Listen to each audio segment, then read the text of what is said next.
To other stocks, which in itself was interesting. So is there a catalyst today? Maybe not today, but the devil's advocate story is that it's still a scale-up story, right? It's still money's being put in. What happens when that slows down, which we've seen with like Apple, for example? Absolutely. Airbus was interesting yesterday. I'll take you back to the plane spotting story. So we'll see how the markets open first thing this morning. We're anticipating that maybe you do get some sort of an effect coming through from NVIDIA. It's interesting to see where the early losses are coming through. Bellway, Novo Nordisk. I need to put my glasses on to figure out what's happening here. Small laptop. And then... We'll get you a magnifying glass. you may need it. Don't joke. Pass it round. Let's share. Yeah, precisely. I will zoom in a little bit further. So, yeah, some of the UK house builders are actually softening up a little bit, which I think is interesting. I'll look for a note on that. But Volkswagen is the story that I'm really keeping my eye on. And that looks like it's down by around a percentage point at the get-go trade this morning. Autos and auto parts is certainly the worst performing sector. That's not to say that there's a great deal of movement to the downside, but that is the worst performing sector in the very early session. They're all down. BMW's down, Ferrari's down, Stellantis is down. So maybe it's not just a Volkswagen story. Right, yes, and maybe there's something bigger there. Maybe there's something about needing to spend cash on technology to shore up EV efforts. Maybe there's something that worries the sector and worries investors in the sector around that. But it is the only sector, in fact, in negative territory this morning. Elsewhere, we move higher. In particular, technology, there's that bounce from NVIDIA again. We got that yesterday stateside, so maybe that's coming through, helping to lift some of those semiconductor stocks here. Basic resources also up by 0.75% this morning. Retail, media, all doing, basically only autos and parts is moving lower.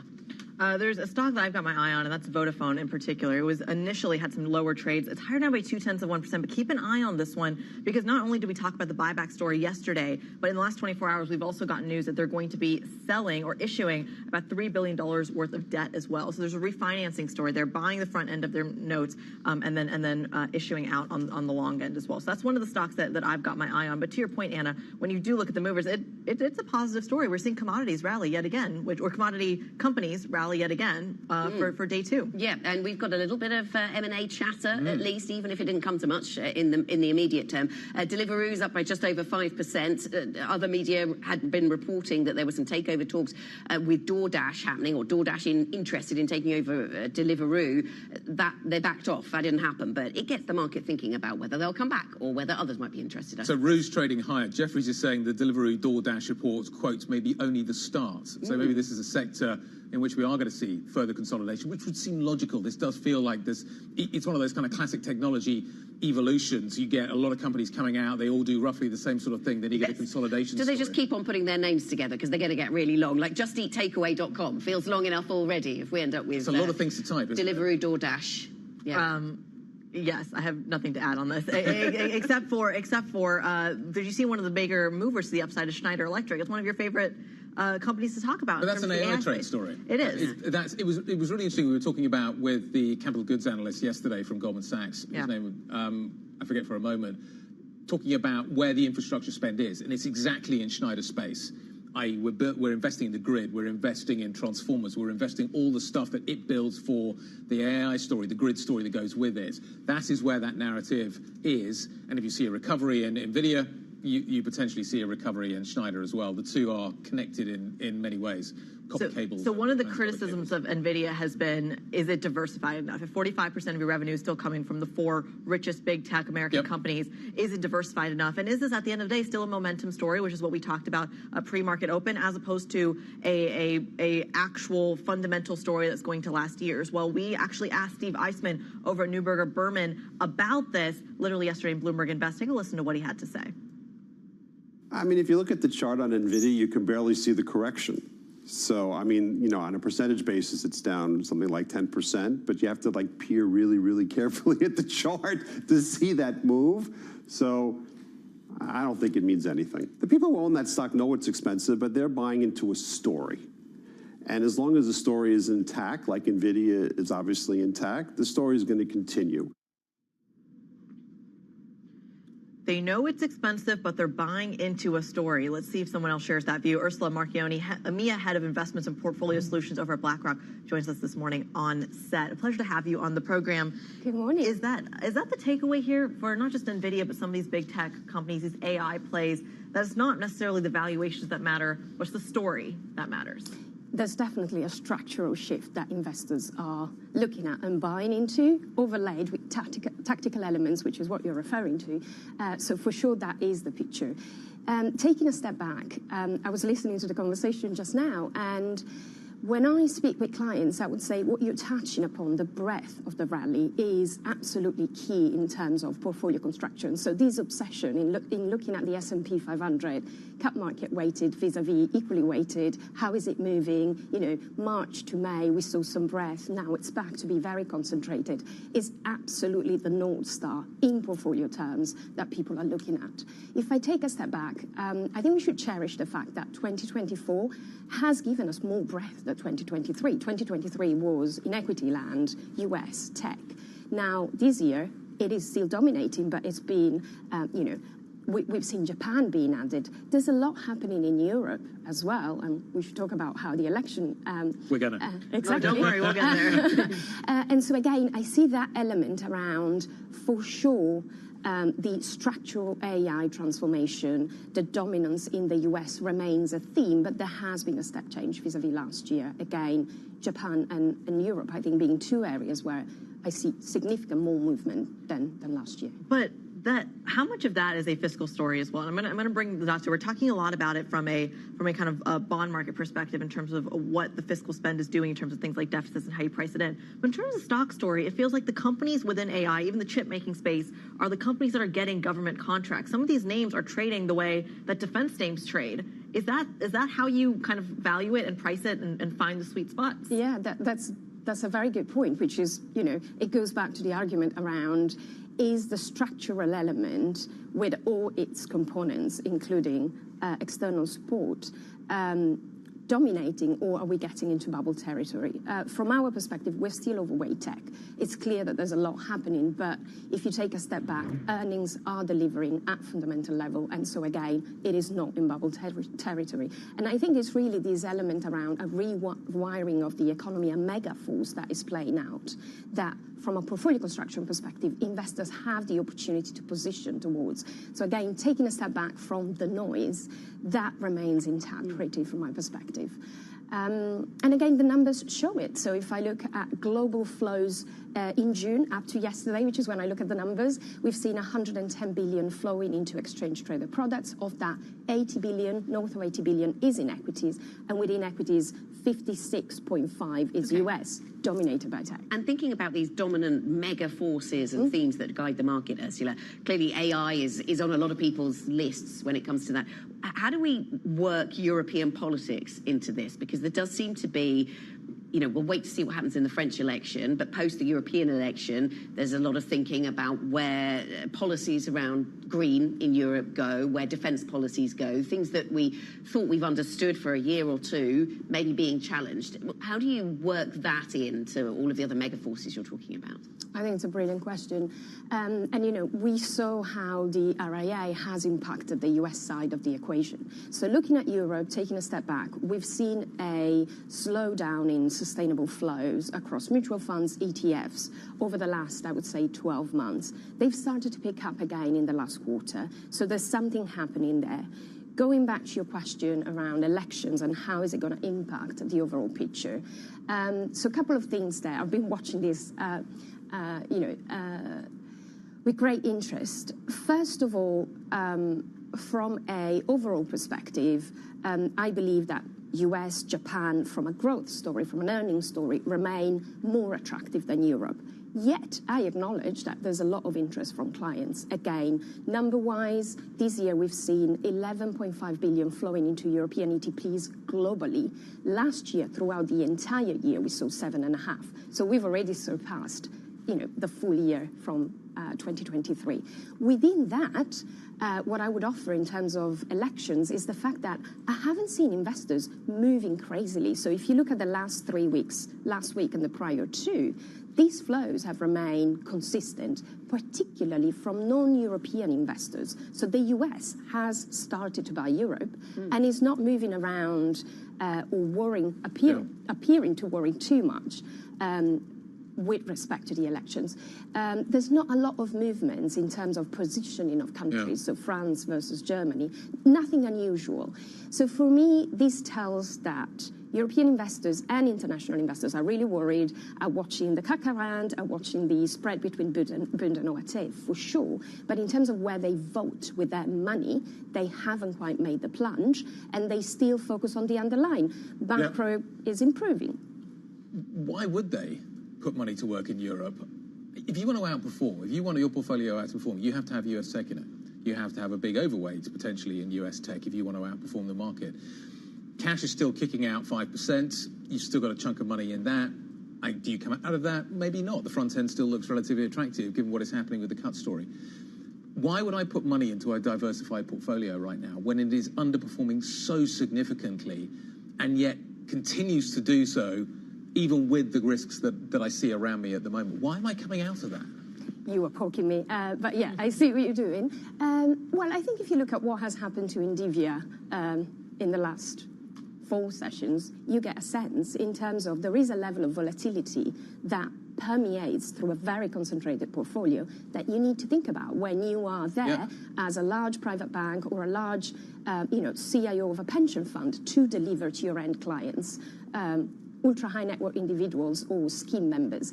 That volatility that comes from a one-horse trade is something that you should worry about, which is why I go back to the fact that 2024 is a more dynamic environment than last year. Japan has come back. You know, we're seeing signs in Europe, despite the fact that it's early. So from a opportunity perspective, we are overweight tech. We are overweight the US because of tech, no doubt.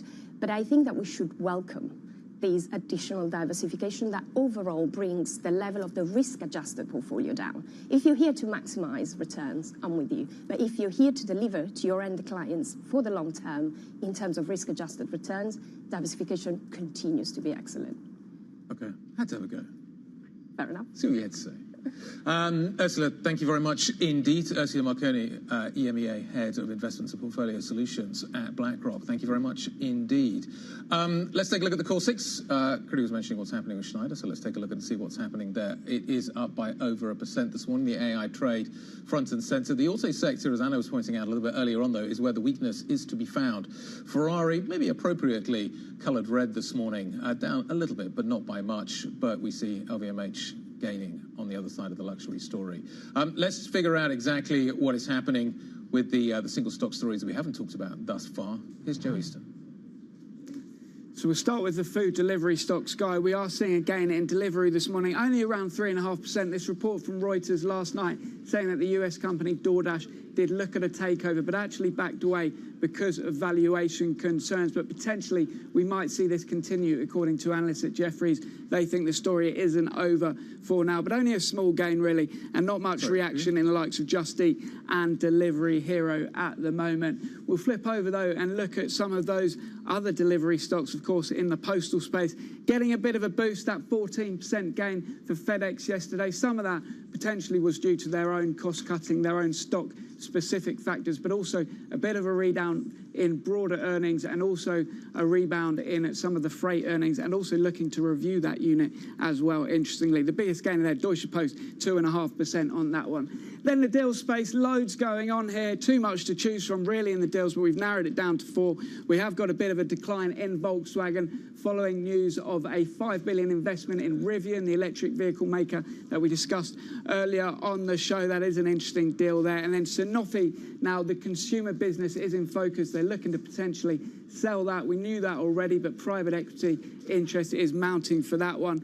Atos was the breaking news that we had earlier, that deal collapsing over a potential restructuring. But Daniel Krasinski, the billionaire over in the Czech Republic, still potentially interested. EPIE is the company, and they are looking at that company once again, so keep an eye on that one. Zealand Pharma, we've discussed, this is the obesity drug maker, selling a load of stock today, around $900 million, in order to finance their progress in the obesity drug space and compete with Novo Nordisk. So we're seeing a bit of a decline on that one. There's a couple of earnings to bring you, not too many though. There are a few. One over in, this is Amsterdam, over in Alphen. Now we've got an unchanged on the screen. I'm expecting that one to be a big decliner. They've issued a bit of a profit warning. It's energy infrastructure, that one. Keep an eye on that one, opening in Amsterdam. AO World in the UK, this is your TVs and your dishwashers. That one getting a bit of a boost on the outlook, and as is ANA, the operator of Madrid Airport, getting a bit of a gain today. Finally, a couple of morning calls. Prudential, you remember a $2 billion buyback that they did last week, and that one gets an upgrade today. Analysts over at Exane BNP Paribas like that one, and we're up 0.7%. But the biggest gainer on the entire Stock 600 today is a company called Future PLC. This is the publishing firm and owner of the Go Compare price comparison website. Look at that 10% move on an analyst rating upgrade. Jefferies lifting that stock 10%. Recommend you buy Future PLC, and that is the best performer we've got today, up 11% almost for Future in London. Joe, thanks very much. Joe Easton from our equities team with a look at some of those stocks moving, and there are a few of those stories that are keeping us busy this morning. Coming up, we will get back to the banking sector. The Barclays CEO, says it would be unrealistic for the finance industry to abandon fossil fuel clients. We'll bring you more on that push and pull between the forces guiding the extent to which the banking sector wants to fund expansion of fossil fuels and transition energy. More on that shortly. This is Bloomberg.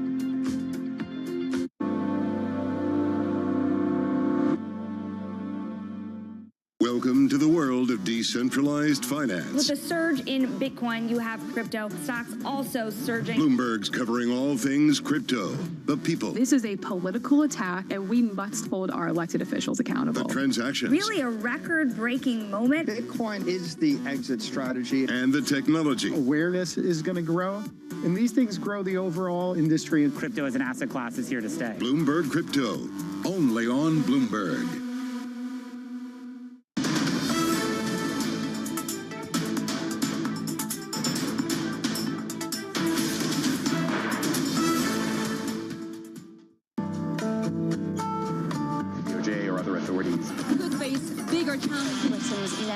Was going to keep winning World Cup. This is a story as the economic picture covering the intersections of Hollywood, Silicon Valley, and beyond.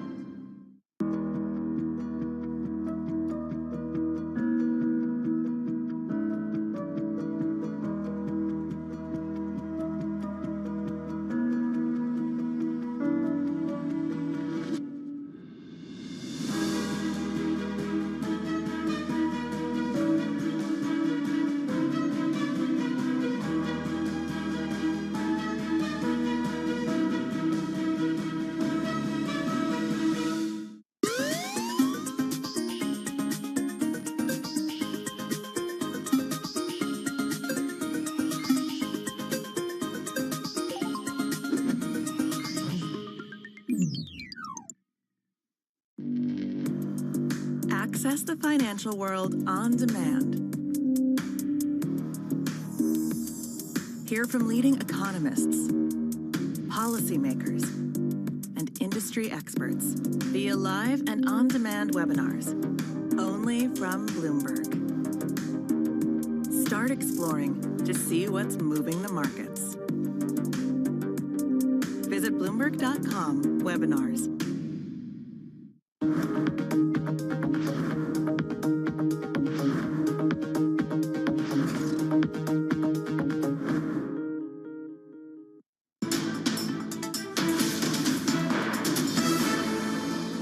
We are very much moving away from coal to oil, oil to gas, gas to clean energy. Okay. And the reality is that for quite some time, fossil fuels will be with us, right? Especially natural gas. So that glide path is long. And the world and the world economy cannot go cold turkey on this tomorrow. That was the commitment we made. And we made a statement of how aggressively we were going to do it. And we've laid out these targets, we've laid out our measures, people can judge us by it, and we will report. Okay, and then what's been the response then? Because you mentioned you're subject to the push and pull, Yeah. and I imagine that's the case. So some of your critics will want you to go cold turkey on all of these parts of the energy mix, and others will say, no, you're leaving money on the table. So what's the response? So I'll tell you the push and pull first. So in roughly the same 2 to 3 week period, in January, February, the state of Texas banned us from doing municipal bond business because we were too green. State of Oklahoma followed. I'm watching what Mike said about Florida and their fair access laws fairly closely. We have a retail business in the United States as well, credit card business, in addition to our investment banking and trading business. So it affects us. So in January, we get that. And then in February, about 2 or 3 weeks later, we get a consortium of UK universities, 1 or 2 of whom have been clients of ours for 250 years, saying that they didn't want to do business with us because we were not green enough. Okay? So you have that push and the pull across the Atlantic. More interestingly, a major financial newspaper based in New York, which is global, covers Texas, but not what happens to us here. And a major financial newspaper based not that far from here covers what happens to us in the UK, but not in Texas, right? So not only are there multiple actions, different actions in different jurisdictions, but also it feels like we are playing to audiences and a world community which does not compare and contrast. Yeah. The Barclays Chief Executive, C.S. Venkatakrishnan, or Venkat, speaking to the Bloomberg Sustainable Finance Forum, talking about their different experience in Texas and in the UK, and they're using that to illustrate the push and the pull when it comes to how much business they should do with fossil fuels. I reassured him that we at Bloomberg were covering what he was doing wherever it was happening, whether it was Texas or in the UK. But it is interesting, this push and pull. He did go on to say that shareholders are very happy with what they're doing. So they might get political noise on both sides of the Atlantic from their policies. Too green, not green enough. Are they happy? That was the message he was giving. Let's go back to the oil sector and look at how you value Exxon versus how you value Shell. Yes. Are investors happy? No, I'm saying investors in Barclays. Oh, versus were happy. Barclays. Yes, okay. Exactly. But he was sharing your view, saying, we're undervaluing stocks in London more broadly. But he put that down to the sort of risk-taking culture and the way, and to do with guilt buying by pensions and all of that sort of thing. He was linking it to the bigger picture rather than the specifics around the energy space. But yeah, I didn't get into that with him. But he was definitely saying that the Barclays shareholders were happy. I picked up on the Texas thing, naturally, simply because, not only because it's my home state, but also because so many of the Wall Street banks have really struggled in terms of things like muni bond issuance and green issuance when it comes to Texas. BlackRock, Vanguard have literally taken 2 completely different approaches and being punished and rewarded separately because of the fund flow story in terms of what kind of agenda they're exposing their own businesses to. And that has been met with mixed reception, to your point. And I think it's interesting that he brings it back to the idea of what do shareholders want? Because one of the very quickly, when the criticism of Vanguard was that even though they are open to both sides of the policy agenda, and it's helping them from a shareholder perspective in terms of fund flows, they are open to both sides of the policy agenda. So that comes with pros and cons. Right, and they have to plot their course through these pushes and these pulls. Another sector that's caught in this to some degree, the auto space. Let's talk about that now. VW shares have fallen in early trade, while Rivian has surged after hours after Volkswagen announced plans to invest $5 billion in a joint venture with the EV maker. Let's get more from our German autos reporter, Monica Raymond. She joins us now from Berlin. Monica, very nice to have you on the program. So from Rivian, you know, the share price after hours movement tells a lot of the story. They're just really relieved they get some cash. What is it that VW gets here? We get that they get some technology, but what is it that's of interest to VW? Sure, I think that's an excellent point. You know, Rivian is getting a really big cash injection here. You know, the benefits there are clear. I think the benefits for Volkswagen are maybe a little bit murkier, and I think it's important to talk about those benefits. Volkswagen has really struggled to get its next generation software push up and running. Its CARIAD software unit internally has really struggled with its engineers to push that endeavor forward. And this push, this investment into Rivian, it gives them access through a JV to Rivian's next generation software for the next group of electric vehicles that are due to come to the market.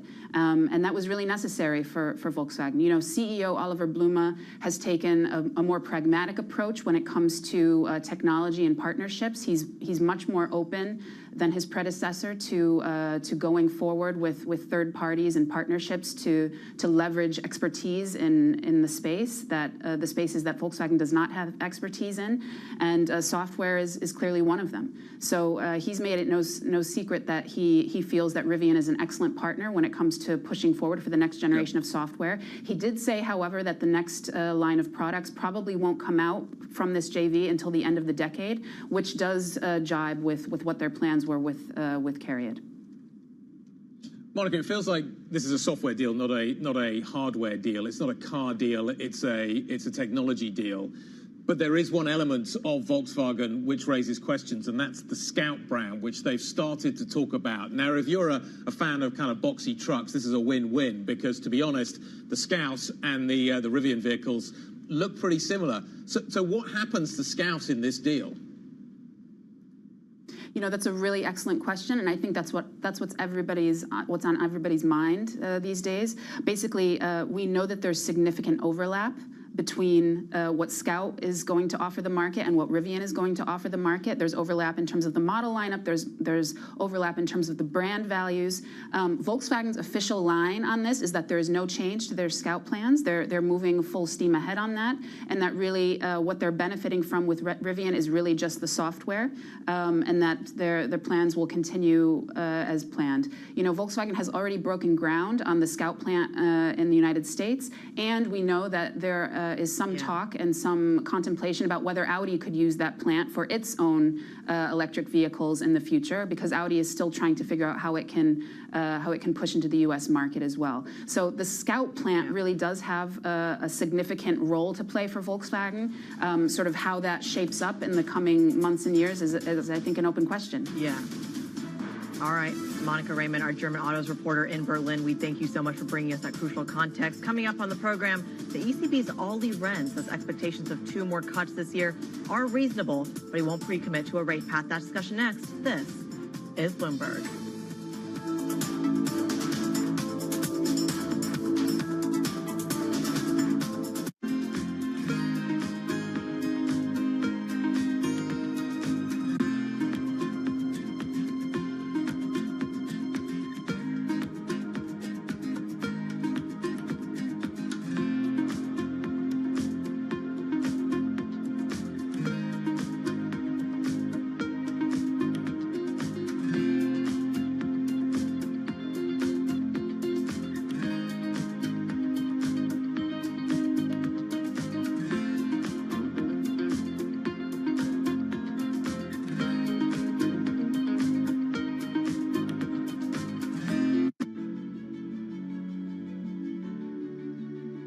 Every single thing I've done, it's almost as if somebody has said it can't be done. I mean, I remember I was in a factory and I said, I want to go in the night shift. And they said, no, we don't put women in the night shift. I said, how will I be a successful production manager or personal manager of a factory if I never went into a night shift and knew how a third of my people worked? So in some ways it has fueled some of my determination. It's fueled some of my, okay, I'm going to show this is possible, a sense of I'm going to go get on and do it. It also gives me courage because I feel sometimes I'm not just doing it for me, I'm doing it for everyone else who comes after me. And I always tell women who ask me for advice saying, put your hand up for the most difficult job. Put your hand up for things that are challenging. You know, go in there and lean into things that are difficult, that are challenging, because that's what gives you the greatest credibility, respect, reputation.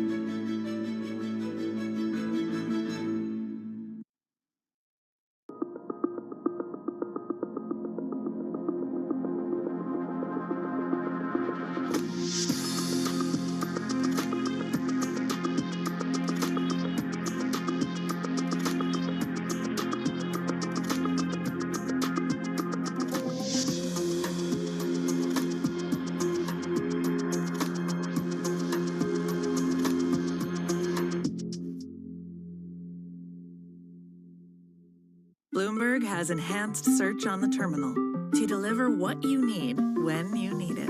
Now, you can simply type phrases in everyday English in the command line. Compare financials. Find people. Analyze markets. You can enter phrases or ask questions. What do you want to know today? Ask a question or visit SearchGo to find answers now. Always on the heartbeat of the tech spread across global markets. The real-time data aspect is going to be important. We're going to bring you expert analysis on that. Sure. Don't miss Bloomberg's interview with the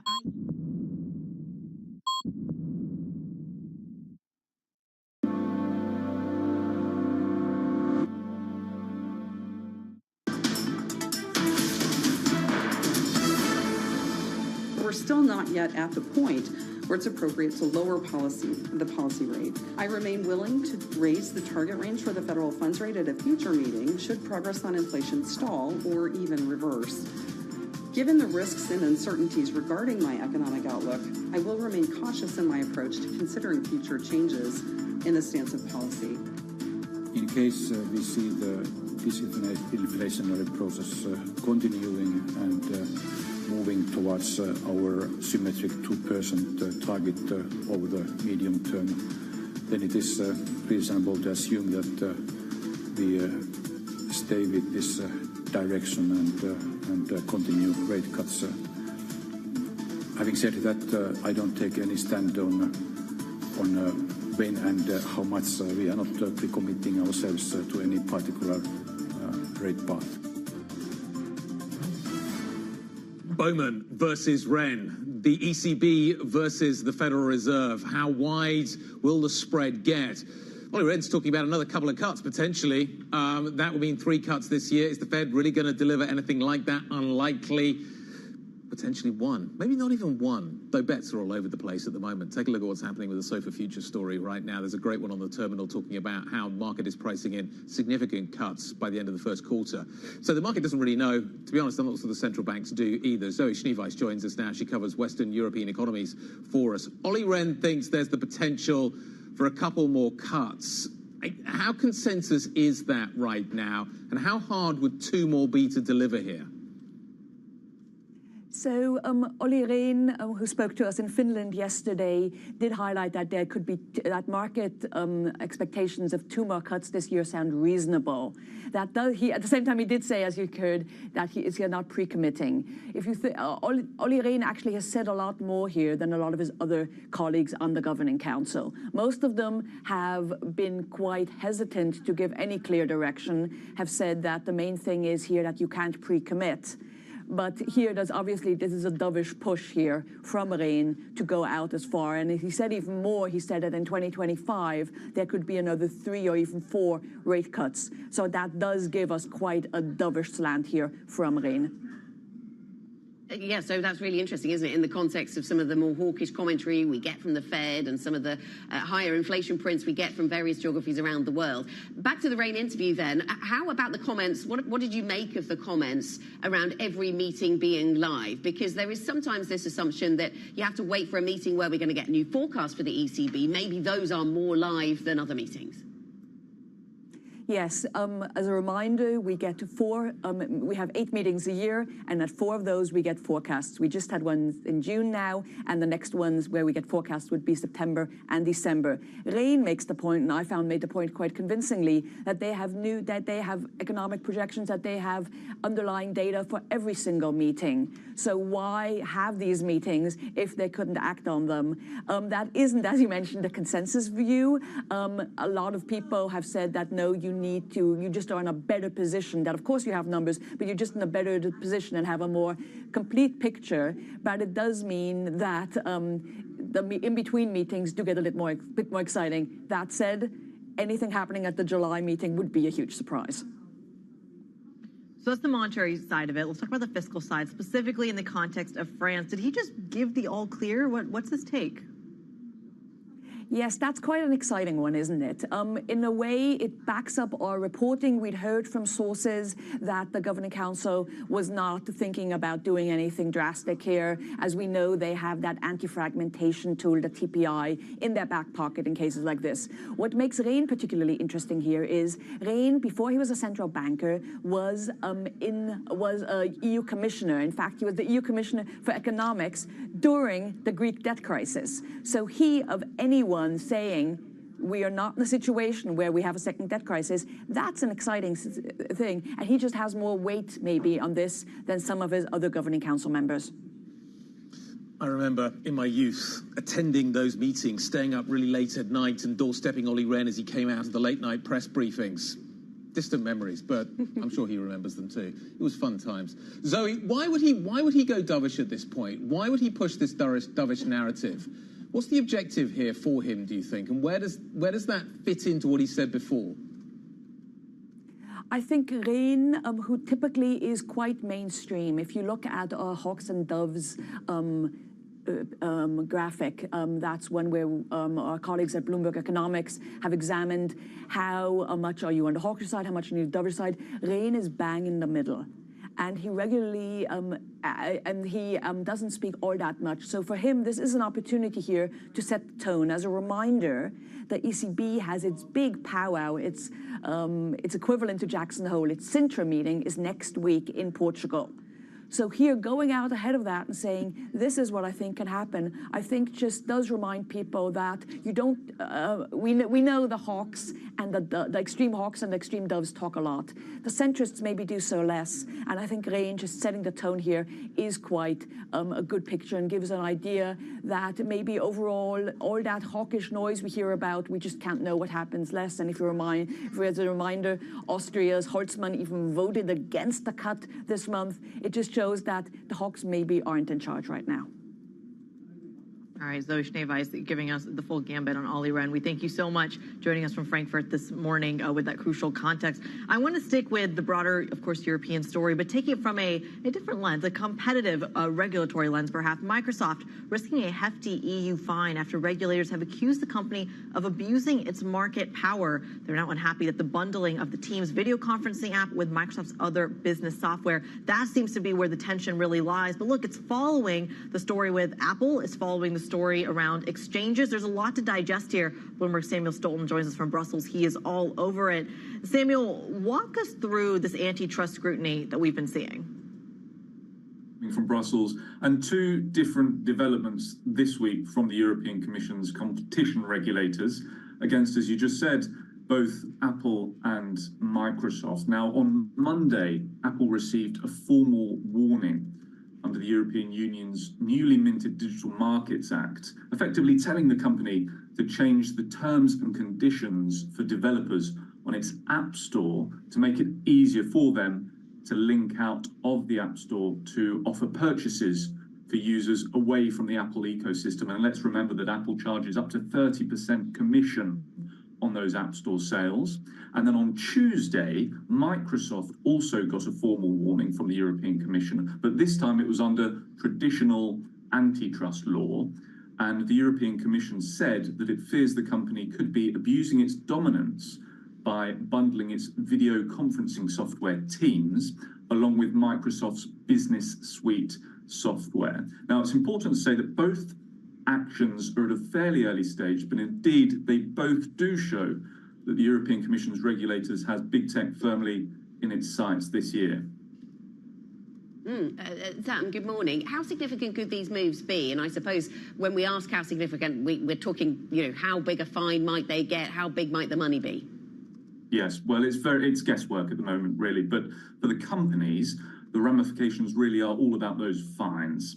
Apple, as you may recall, was fined nearly $2 billion just a matter of months ago for similar allegations when it comes to so-called anti-steering restrictions on the App Store. Under the EU's DMA, it could also come in for future fines of up to 10% of global annual revenue. But also, just as importantly, it could be hit by firm legal orders to stop some of that abusive behavior. Microsoft, similarly, could come in for fines of up to 10% of global annual revenue under traditional antitrust law.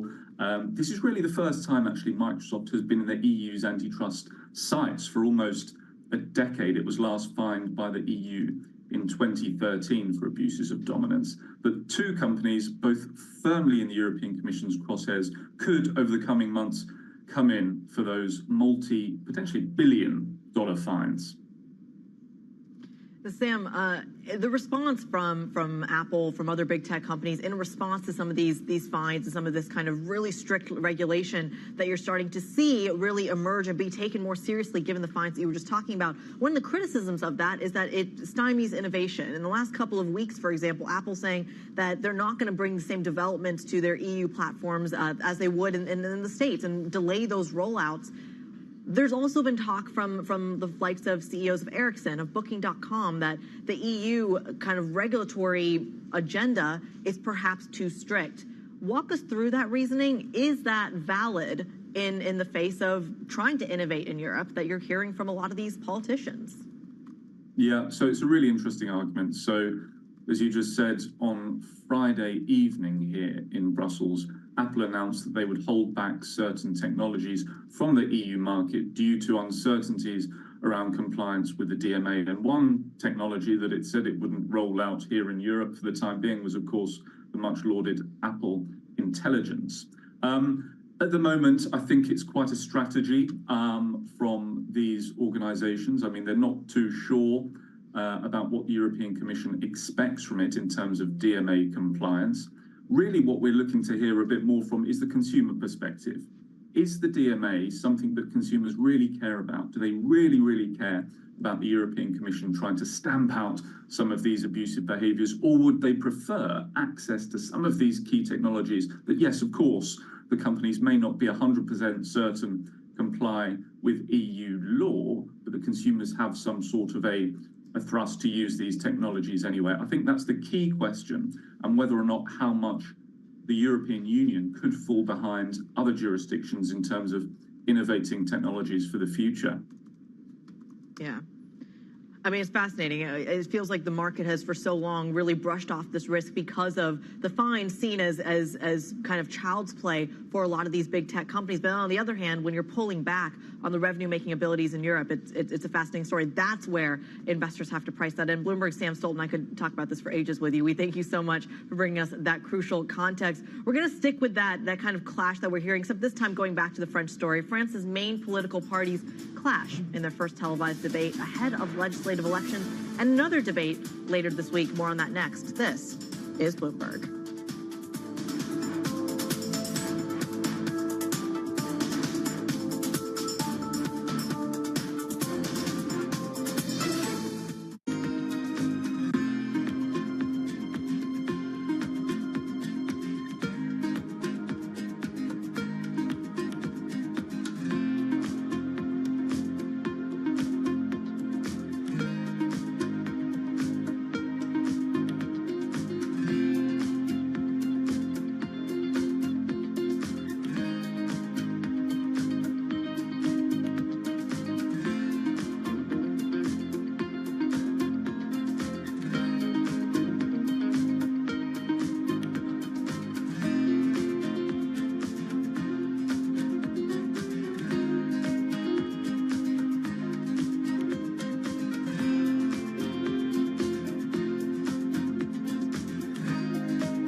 looking at your portfolio of businesses, it is about resilience. It's about pressure. It's about women. Like, how does that come together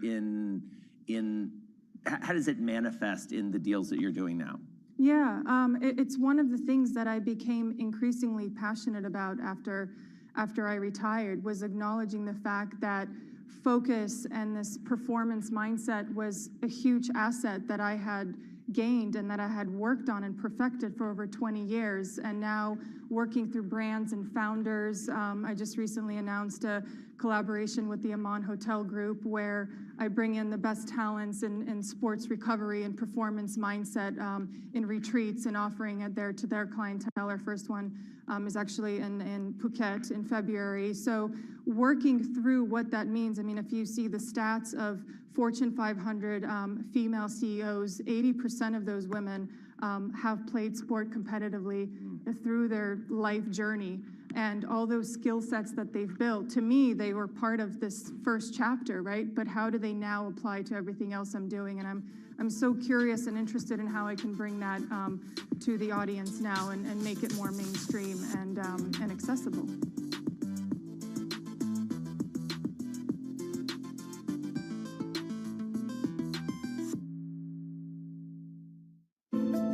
Bloomberg covers the world with unmatched reach and resources. From more than 120 countries, the moment news breaks, 24 hours a day. Bloomberg, context changes everything. Get your fixed income fix. Watch Bloomberg Real Yield every Friday right here on Bloomberg. Context changes everything.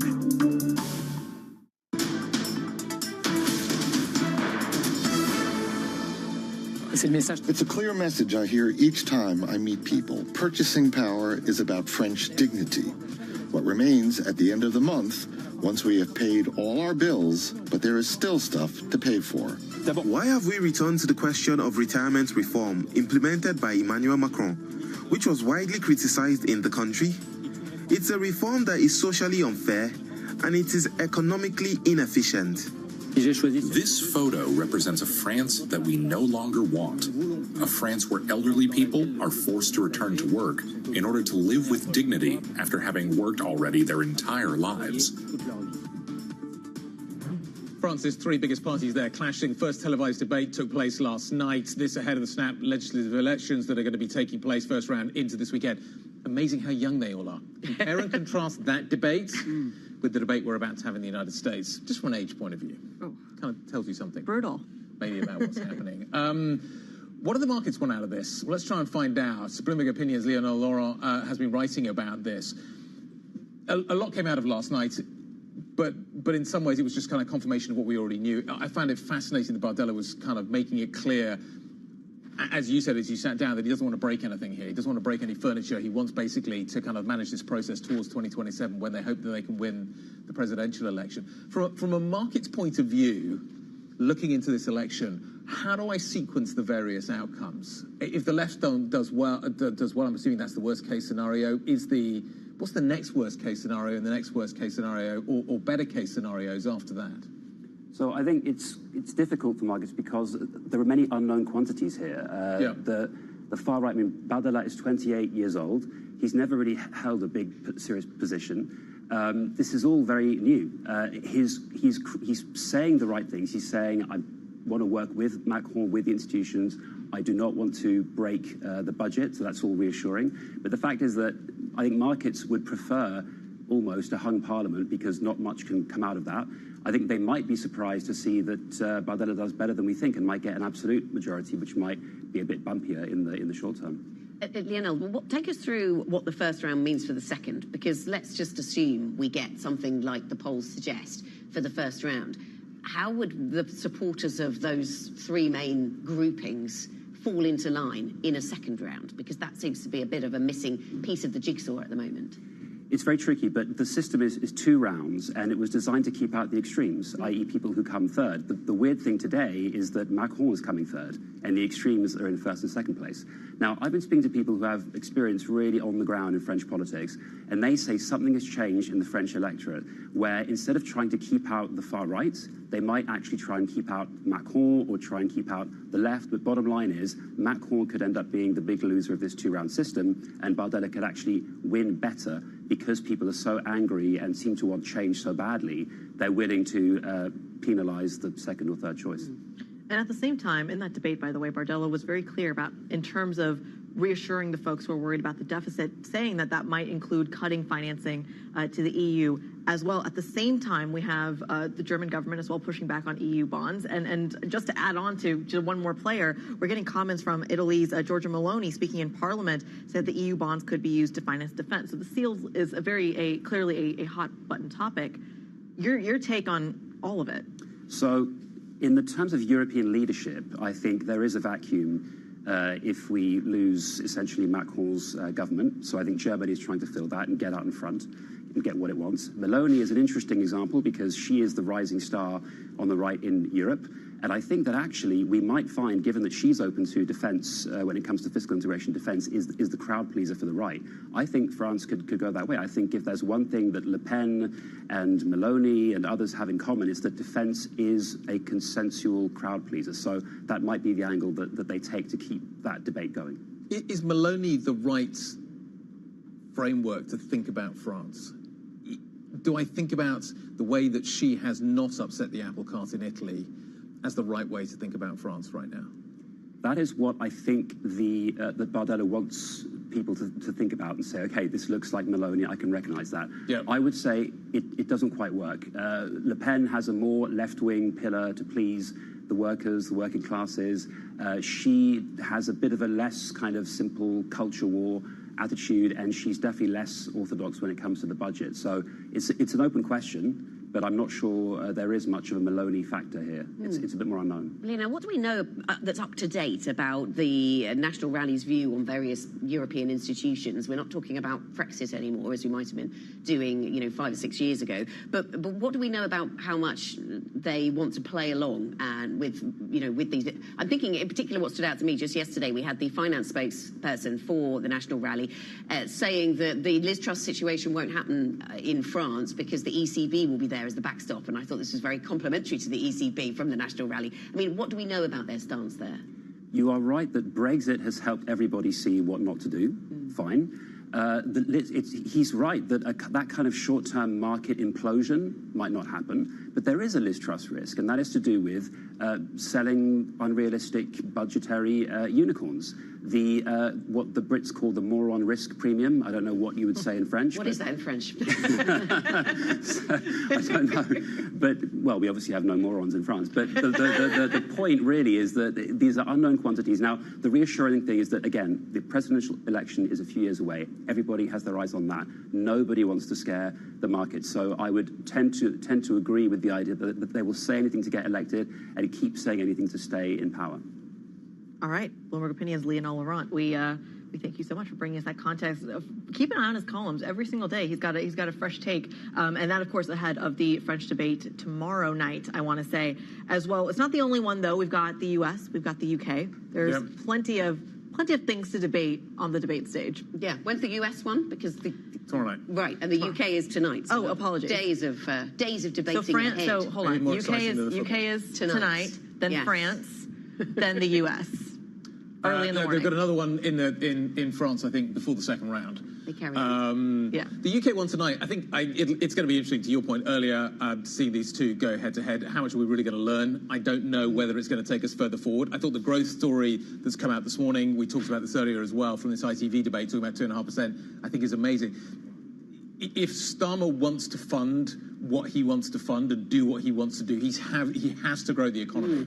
If the maths is going to work, he has to grow the economy. How he does that, I think, it still remains an unknown. Yes, and this was one of the comments that our colleague Phil Aldrich was making earlier on this week when we hosted this business debate here at Bloomberg. He was saying, if they want this, if they want that growth, to fund the deficit. They need it really quickly. Not just they need a lot of it, but they need it in a hurry. And you can't, we can do a lot with planning, but you can't build all those houses and get it delivering for the UK economy in a year. So this is going to be a tricky jigsaw to put together. Yeah, I'm curious about your take on this as well, though, because you were just in the moderator's seat. To your point about the business debate, I'm curious what's top of mind for you of the many issues that are going to be discussed.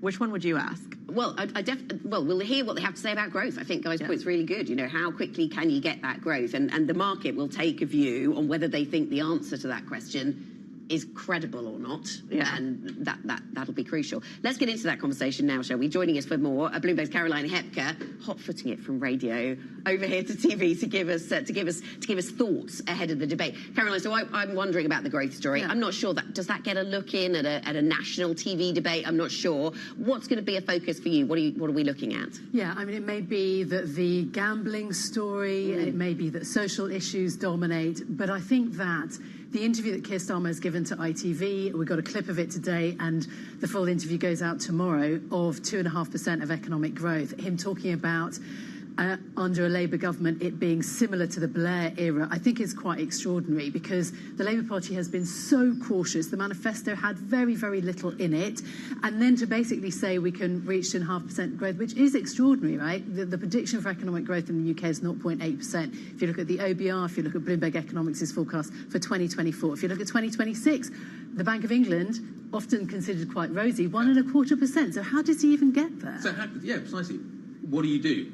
One of the questions will be Europe, which I think is one of the most obvious answers to this question, is you make life easier with Europe. But he doesn't seem at this point ready to commit to that as a potential route to achieving this. So what's left? You can't, to Anna's point, that's a lot of houses. In a hurry. It is. So I think, firstly, it has to be said that Keir Starmer was put on the spot in this interview.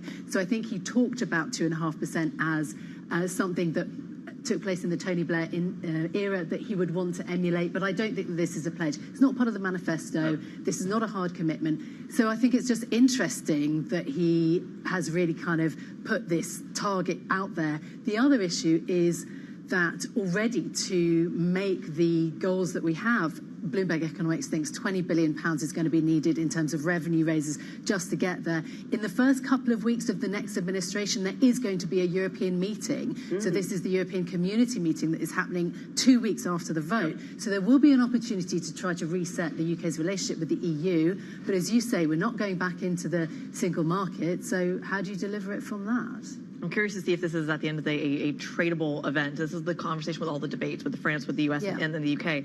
Do you actually trade off of this? Bloomberg's Caroline Hepker, we have to leave it there. But that's something we're going to be monitoring going into tonight. Some headlines crossing the Bloomberg terminal in the meantime around Basel III. Switzerland saying they see no reason to deviate from the timetable, and they will enter into force in Switzerland on January 1st. This is important given that the states are pulling back on some of those capital buffer requirements. There was discussion about whether or not on the European continent that would actually hurt some of these banks. You did see some of the banks, including UBS, for example, trade on that dilemma. It looks like Switzerland saying all is staying normal.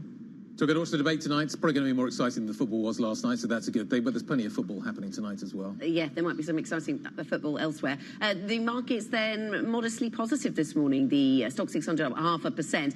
Looking at the sectors that are on the move, most of them are in positive territory. Technology leads the way. Once again, the Nvidia tail wagging the dog. The autos and parts sector is the only sector once again in negative. Feels territory. Like Nvidia's the dog right now. Anyway, maybe not a dog from a market point of view. Up next, it is the Pulse. Tom McKenzie is going to be taking you through the next hour. We continue with the fantastic lineup. Politics front and centre. Let's see how Nvidia trades again today. This is Bloomberg.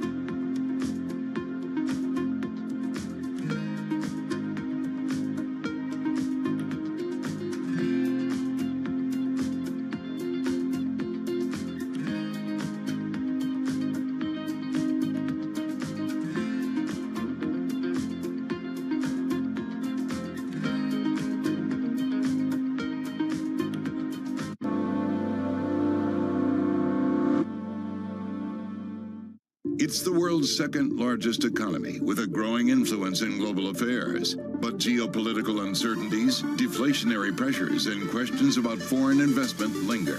Bloomberg, the China Show, brings you the unmatched expertise you need to keep track of breaking news, in-depth market analysis, and the most influential newsmakers in and around China.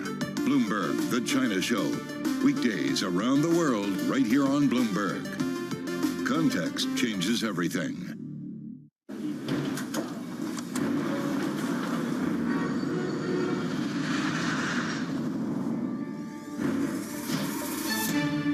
In a multi-trillion-dollar industry, there's a lot of ground to cover. Bitcoin ETFs rubbing elbows with the big dogs. This frenzy has engulfed the entire world. We'll show you what's happening in ETFs like no one else. Bloomberg ETF IQ, only on Bloomberg. From the world of politics to the world of business, every weekday on Bloomberg TV and radio, hosts Joe Matthew and Keely Lines deliver news, insight, and analysis from and about politics' biggest power players. The president has been clear that is non-negotiable. I mean, this is going to be an ugly, ugly year. Balance of Power, live around the world every weekday, only on Bloomberg Television and Radio. Context changes everything. Bloomberg Surveillance covers the latest in global markets and the political events that influence your world. Join Jonathan Farrell, Lisa Abramowitz, and Anne-Marie Hordern only on Bloomberg. Context changes everything. This is Bloomberg News Now. News when you want it at the touch of a button. Another volatile day on Wall Street. We're seeing big moves. All eyes on Capitol Hill as Democrats and Republicans prepare. Today's job numbers casting doubt on the Fed's next move. Inflation remains front and center. And that's news when you want it with Bloomberg News Now. Get it 24/7 on the Bloomberg Business app, Bloomberg.com, and anywhere you get your podcasts. Bloomberg News Now. Context changes everything.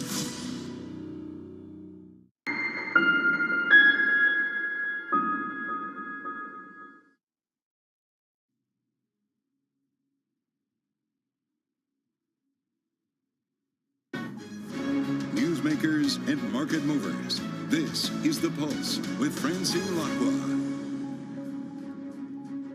Good morning and welcome to The Pulse. I'm Tom McKenzie here in London. Here's what's coming up on today's programme. European stocks open higher after the ECB's Governing Council member Olli Rehn tells Bloomberg that 2 more rate cuts may be in store for the euro area this year. Rivian shares rocket in post-market trading as Volkswagen says it will invest $5 billion in a joint venture with the EV maker.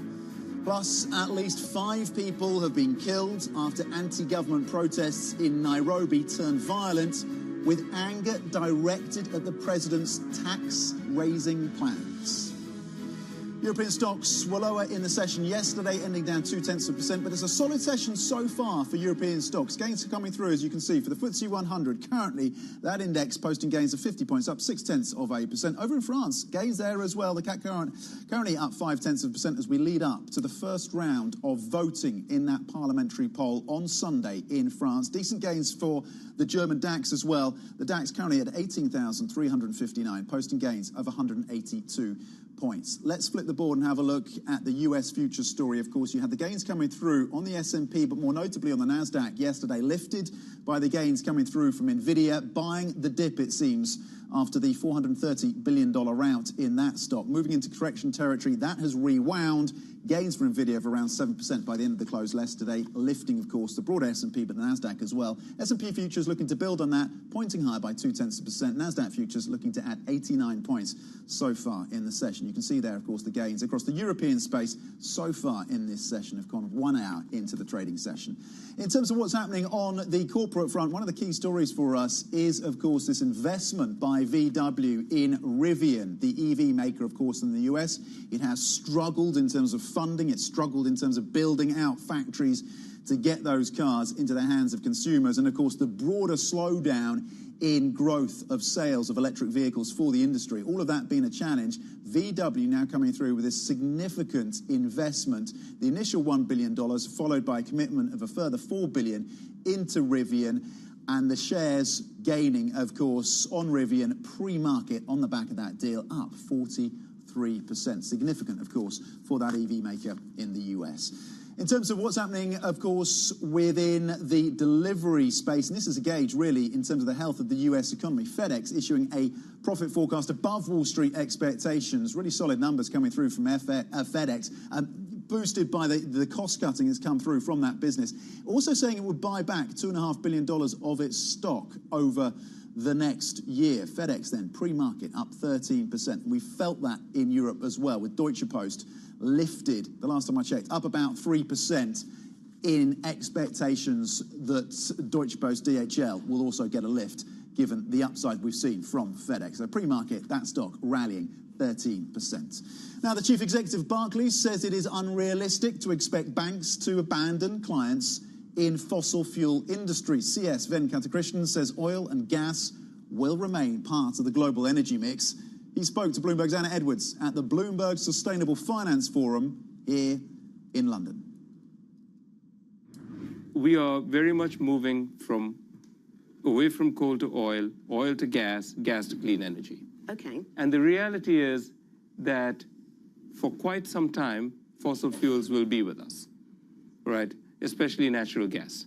So that glide path is long. And the world and the world economy cannot go cold turkey on this tomorrow. That was the commitment we made. And we made a statement of how aggressively we were going to do it. And we've laid out these targets, we've laid out our measures, people can judge us by it, and we will report. Okay, and then what's been the response then? Because you mentioned you're subject to the push and pull, and I imagine that's the case. So some of your critics will want you to go cold turkey on all of these parts of the energy mix, and others will say, no, you're leaving money on the table. So what's the response? So I'll tell you the push and pull first. So in roughly the same 2 to 3 week period, in January, February, the state of Texas banned us from doing municipal bond business because we were too green. State of Oklahoma followed. I'm watching what Mike said about Florida and their fair access laws fairly closely. We have a retail business in the United States as well, credit card business, in addition to our investment banking and trading business. So it affects us. So in January, we get that. And then in February, about 2 or 3 weeks later, we get a consortium of UK universities, 1 or 2 of whom have been clients of ours for 250 years, saying that they didn't want to do business with us because we were not green enough. Okay? So you have that push and the pull across the Atlantic.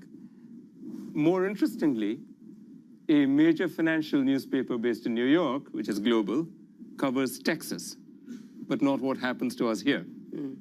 And a major financial newspaper based not that far from here covers what happens to us in the UK, but not in Texas, right? So not only are there multiple actions, different actions in different jurisdictions, but also it feels like we are playing to audiences and a world community which does not compare and contrast. Barclays CEO CS Venkatakrishnan speaking to Bloomberg's Anna Edwards.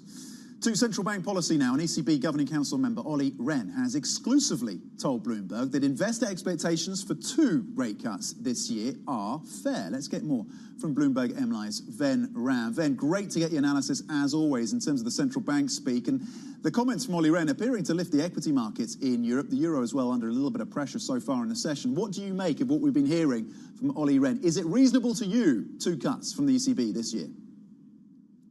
Thank you, Tom, and good morning. I think that, it certainly is reasonable, but I don't know if it's likely, and I would like to make a distinction there because, if you look at the ECB's latest monetary policy projections, they raised the inflation for HICP inflation forecast by 20%, 20 basis points in June. That was already in a revision to what they had envisaged earlier. And if you look at GDP growth as well, they've raised it higher as well. So, the room for rate cuts, especially in a scenario where the Fed is reluctant to cut, is going to be very high for the ECB to keep going. So I think that 1 rate cut is looking more likely. this year, then 2 rate cuts. But, the ECB will want to keep rates reasonably restrictive until it knows that inflation is converging to 2% for sure. Okay, so 1 rate cut may be more realistic. Euro-dollar currently down 0.2% at 106, just shy of 107. Then, on the currency space, then the Japanese yen firmly in focus once again, as it has been, of course, this week. In terms of the currency over in Japan, 159.88, so a little softer in the session, down 0.1%. We have the inflation data out of the US on Friday. Talk to us about the dynamics playing through the yen. We've got some quotes coming through from the latest Bloomberg story, talking to analysts saying it would be crazy if the Japanese minister, finance minister, or officials there stepped in, intervened before the inflation data of Friday. Well, at the moment, the yen is seemingly well behaved, and there is little incentive for policymakers to step in and do something yet. But on Friday's PCE, I think there is a high chance that we'll get a print that matches the market's outlook. Why do I say that? Because we've already got the headline inflation and core inflation data for May. We've got the PPI data. Given those 3 sets of inputs, I think you can extrapolate the PCE, core PCE, to a very high degree of certainty, and that will show a moderation. So the markets are already priced and discounted for this. So there may be some knee-jerk volatility around the data, but I don't think it's going to be so discerning as to send the yen tumbling a whole lot. So I think that maybe, just maybe, the currency authorities in Japan may be thinking they may not need to intervene this week. Okay, well, we will continue to watch that story and see how it evolves, of course, in light of the personal consumption expenditures of the latest inflation data, of course, out of the US on Friday, and how that ties in with what's happening, of course, over in Japan with the yen continuing to be in focus. Bloomberg M Live's Ven Ram with the analysis on that story. Just recapping what's happening pre-market for Rivian on the back of the story that Volkswagen, of course, has stepped in. Rivian shares jumping after VW announced plans to invest $5 billion in a joint venture with the EV maker. You can see the gains there. Wow, 40%, a little over 40%. Let's get the details with Bloomberg's Elizabeth Berman in Munich, who, of course, covers the auto sector, particularly that of Germany, in granular detail for us. Elizabeth, what are Rivian and Volkswagen planning then in terms of this deal together? Yeah, absolutely. So they're setting up what will become a $5 billion venture to work together on an EV and software platform. And what VW is getting out of this is Rivian's expertise in this field. They're widely seen as the next best competitor in terms of technology to Tesla, of course. And VW has some very well-documented struggles in terms of regaining momentum in the EV space after running into a lot of trouble with doing it all in-house. So both of them can glean some significant advantages here, but there are some risks involved, of course, as well. Does it, from your understanding, Elizabeth, where you sit and you monitor, of course, you understand VW in such great detail, does this deal make sense for them? Does it make sense for Rivian? Like I just said, I think it makes a lot of sense for both. I mean, VW is in a tough spot. They're such a significant car maker, but they've really fallen behind in getting on top of the EV transition. They have had several model delays after their software efforts largely went off track.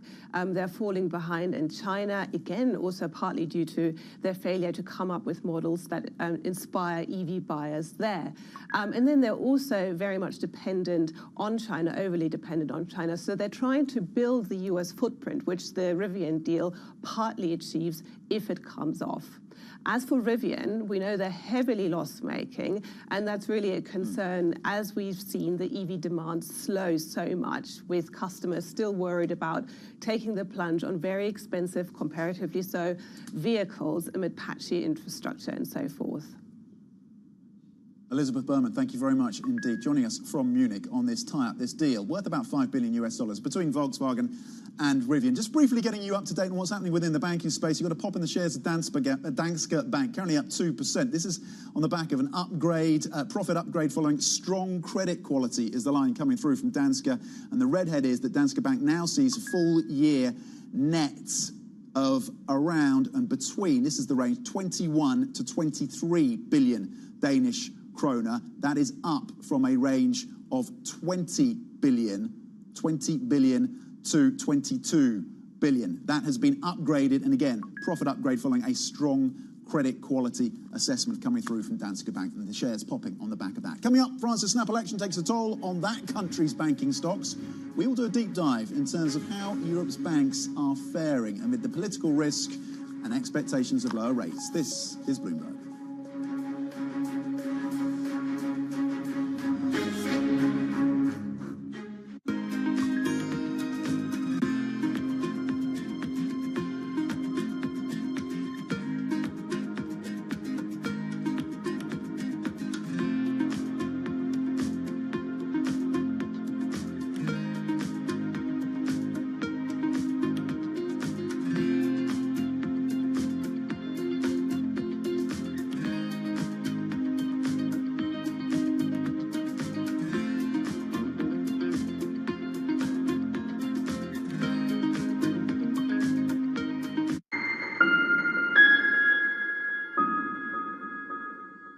Welcome to the world of decentralized finance. With a surge in Bitcoin, you have crypto stocks also surging. Bloomberg's covering all things crypto, the people. This is a political attack, and we must hold our elected officials accountable. The transactions. Really a record-breaking moment. Bitcoin is the exit strategy. And the technology. Awareness is going to grow, and these things grow the overall industry. Crypto as an asset class is here to stay. Bloomberg Crypto, only on Bloomberg.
Welcome back. Checking on the Danske Bank, the stock there currently up 1.6%, getting a pop on the back of an upgrade to its full-year views in terms of net income. And again, talking about strong credit quality across its portfolio, the profit upgrade following strong credit quality at Danske Bank. And that is a theme that we want to follow with Christopher Hallam, head of European Financials Group at Goldman Sachs. Really timely to have you in the studio, Chris. Thanks for coming. Thanks for coming in. Talk to us about credit quality then. It surprised many that credit quality has held up broadly across European banks in spite of this higher rate environment, in spite of the inflation concerns. Does the Danske Bank story talk of a wider theme, and does that continue? Does that have legs still? Well, first of all, Tom, thank you so much for having me here today. Look, I think it's a really interesting data point. Just a few weeks ago, we hosted about 100 financial institutions at our conference, and one of the key messages actually coming out of that event was that credit quality that investors and banks themselves had assumed may normalize higher. It's been lower, as you said, for quite some time. Actually, there doesn't seem to be a clear indicator that is going to get worse anytime soon. And in fact, several of the CEOs were saying, if you think about the de-risking that's happened on bank balance sheets over the last 3, 4, 5 years, shifting into less risky areas of lending, non-performing loan ratios coming down, that then feeds through to all else equal, a lower kind of credit cost on a through-cycle basis.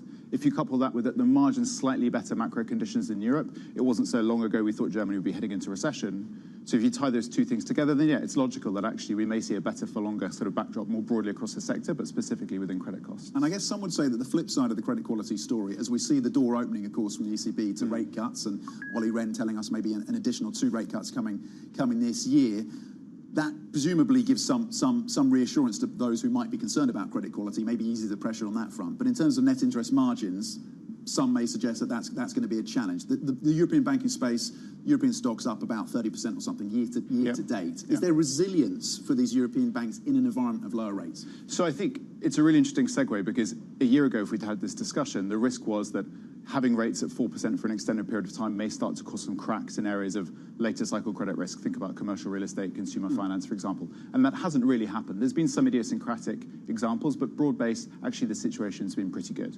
Then if you flip over to what it does on the revenue side, I think what the banks have been able to illustrate to people so far this year, and part of the rally that you talked about, has been driven by the fact that they've been able to keep people comfortable that the NII sensitivity over the next 2 years, as we normalise down, we have 2 cuts this year, but through next year as well, that we normalise down to a lower terminal policy rate, that actually the banks are in a pretty good shape in terms of NII.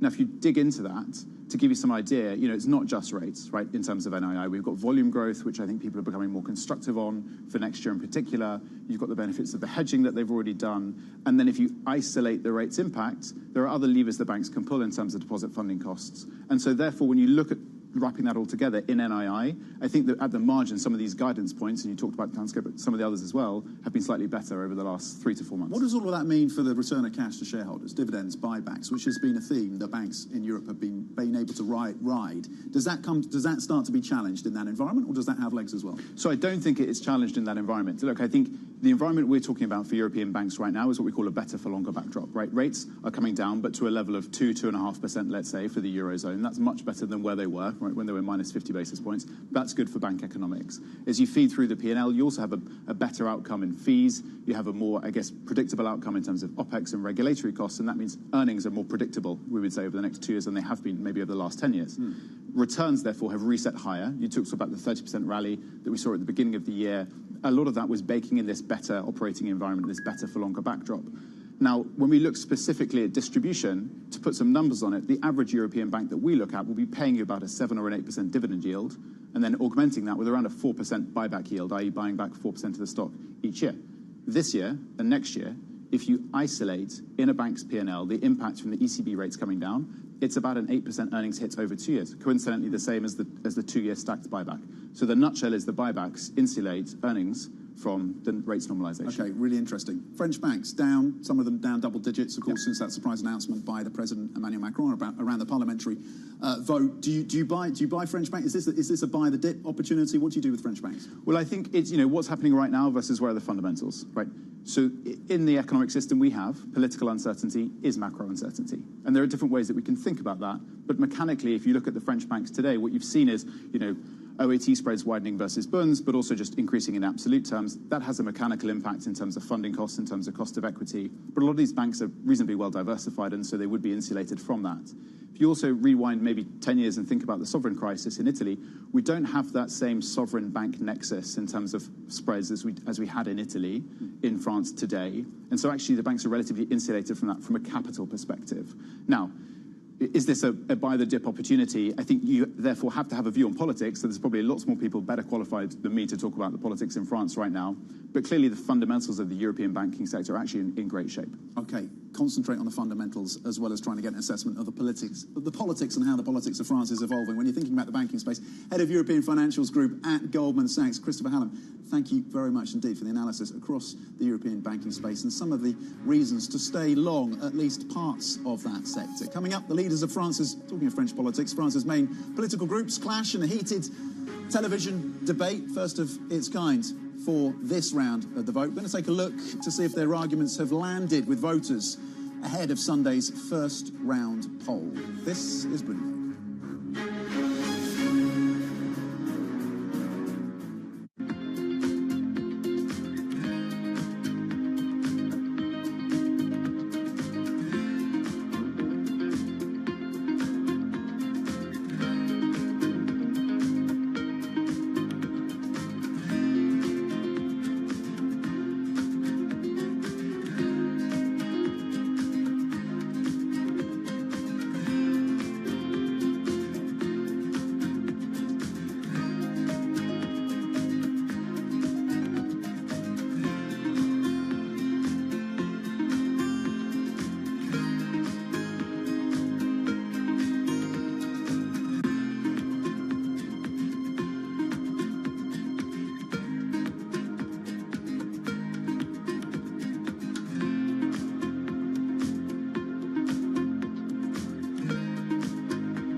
This is Bloomberg. Access the financial world on demand. Hear from leading economists, policymakers, and industry experts via live and on-demand webinars, only from Bloomberg. Start exploring to see what's moving the markets. Visit Bloomberg.com/webinars.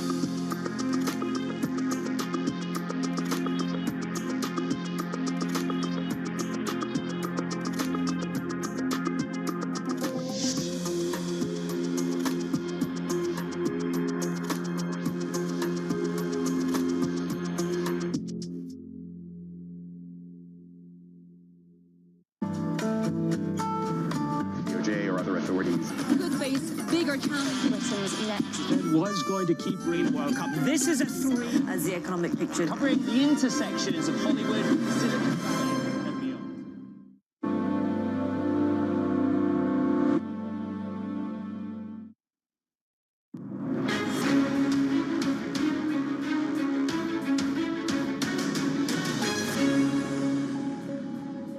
Welcome back. Now, with just days to go before France votes in the first round of its parliamentary election, leaders of the 3 biggest political groups have clashed in their first televised debate. Let's get more from Bloomberg's Caroline Gonat. Caroline, what for you were the key takeaways then?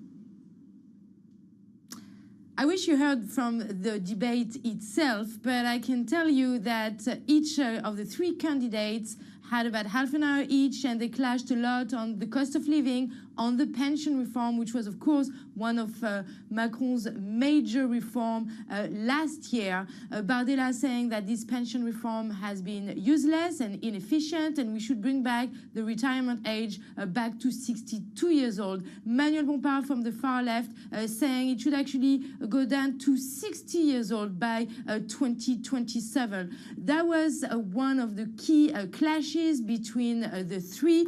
Bompard also, of course, was questioned on how he's going to finance the really costly program from the far left. He said he's going to tax the 8% richest people, those who earn more than 4,000 euros.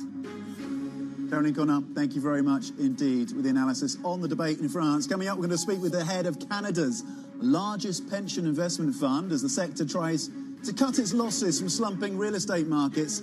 That conversation is next. This is Bloomberg.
Names in tech are on Bloomberg. I don't like anthropomorphizing AI. I sort of believe it's a tool.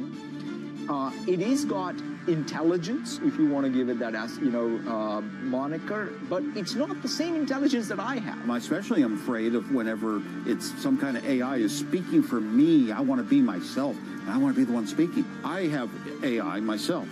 actual intelligence. This industry of producing intelligence is one of the greatest opportunities I've ever seen. Instead of instruction-driven computing, it's now intention-driven computing. There's been a lot of us who've been working in AI for a long time. It's great now to see other people using it and seeing what some of the challenges are. To stay ahead in tech, it has to be much more than just software.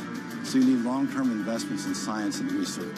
You have an ecosystem of companies coming together. It's causing a new industrial revolution. Nobody covers technology like Bloomberg. Context changes everything. Bloomberg has enhanced search on the terminal to deliver what you need when you need it. Now, you can simply type phrases in everyday English in the command line. Compare financials. Find people. Analyze markets. You can enter phrases or ask questions. What do you want to know today? Ask a question or visit SearchGo to find answers now.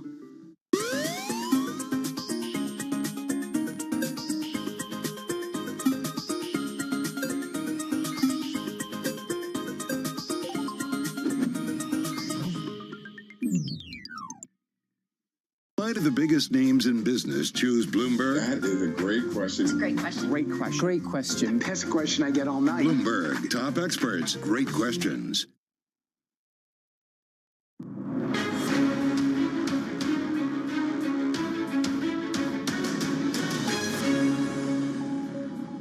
European stocks open higher after the ECB's Governing Council member Olli Rehn tells Bloomberg that 2 more rate cuts may be in store for the euro area this year. Rivian shares rocket pre-market as Volkswagen says it will invest $5 billion in a joint venture with the EV maker. Plus, at least 5 people have been killed after anti-government protests in Nairobi turned violent with anger directed at the president's tax-raising plans. Good morning and welcome to The Pulse. I'm Tom Mackenzie in London. Now, investment managers are warning of great opportunities, but also challenges ahead for the $1.7 trillion private credit market. Some of them gave us their thoughts at the Bloomberg Invest Summit in New York. We think there's a big opportunity in credit. There is huge investor demand because the returns are higher. Now everybody wants access to it and is trying to get into it at the same time. The credit cycle is quite mature. What we want to do is just be all things credit. We do expect there to be some challenges ahead. Private credit has been touted as this like amazing thing, almost like NFTs or, ChatGPT. I don't think that the boom in private credit all of a sudden suggests that private credit is bad asset class. I think it would be impossible for us to ignore private markets and not think that there's a large opportunity set. We don't think the very record tights that we have on credit spreads are reflective of some of the real challenges we have in the economic backdrop. I look at it like this amazing force that will have hiccups in the years to come. Okay, leaders in asset management, banking and wealth weighing in on private credit. Now, Canada's pension plan, or the Canada Pension Plan, CPP, the country's largest, earned an 8% return in the fiscal year to March, driven by its exposure to stocks, credit and private equity. It made up for weaker performance in emerging markets and real estate. Joining me now is John Graham, Chief Executive of CPP Investments. John, great to have you in the studio. Thanks for coming in. Thank you for having me. Let's start with this question. Across your investment strategies, where are you finding the most value right now? Where are we finding the most value? I think one theme as we look around the world and look across asset classes is there's probably no safe harbor. I think we can get a little bit worried about almost every asset class and geography and worry about it. But as a long-term investor, I think part of our thesis is develop a long-term portfolio construction approach, allocate to the asset classes, geographies you want to be in, and stay actually invested in those asset classes and geographies over time. Right now, where we're probably seeing some of the more interesting opportunities, I mean, private credit is a big topic. We've been in it for a long time. I used to run the credit department. We'll continue to invest in private equity, continue to invest in public equities, and we'll continue to diversify vintages in private equity. Okay, I want to break down some of that. Before I get that view in terms of not finding any safe harbors at this point, with that long-term investment horizon that you and the team obviously have, do you have the necessity? Do you need to look at hedges in this environment, or you can look through some of that uncertainty? Yeah, probably the way to think about that is even with currencies. And we actually don't hedge currency to any great degree in a view that over the long run it's just a cost. So we take that volatility. Having a long-term horizon, having a 75-year time horizon, we actually can wear that volatility over the near term with the view that we minimize the cost over the long term. Do you worry about your exposure to real estate and then the broader slowdown across that part of the market? Yeah, we've been in real estate pretty much since inception. It's probably one of the early asset classes we got into. You can see from our results, our real estate's been flat, let's say, over 5 years. But you got to unpick it. And we've certainly taken some hits in office, specifically in North America. But that's been offset partially by our Asia-Pacific portfolio, partially offset by logistics, by data centers, which have done reasonably well. I think the question for office, as we look at it right now, is certainly taking some hits in the portfolio. But where's the bottom, and when will it be an opportunity to buy? Well, what is your take on where the bottom is for commercial, for office? Are we getting closer to that point? How do you see that story evolving? Yeah, I think with respect on the real estate side on office, there's probably some trends in the market that make it difficult to think about the bottom and think about exactly where we are, the trends of remote work, where that's going to land, densification of the office, where that's going to land. But the team continues to look at what they would consider to be the high-quality properties and continue to have partnerships with different developers around the world. When it comes to private equity, then, we've seen a slowdown in returns in terms of PE as well. Do you want less exposure to that asset class at this point? No, we don't want less exposure. And with respect to private equity, I know people use the term alternative asset class. We kind of think that maybe that's a bit of an antiquated notion, that PE is equities, and it provides a different governance structure in the private equity. And again, we have ample liquidity, so we can be in a position for a longer time. With private equity, again, we've been in it for a long time, and certainly one thing we've learned is the importance of being pretty disciplined in vintage diversification. Don't get too excited in any vintage, and don't get too down on any vintage, and just try to be almost programmatic in investing every year. Do you have a view in terms of when private equity and the returns more generally, more broadly across that space start to turn around?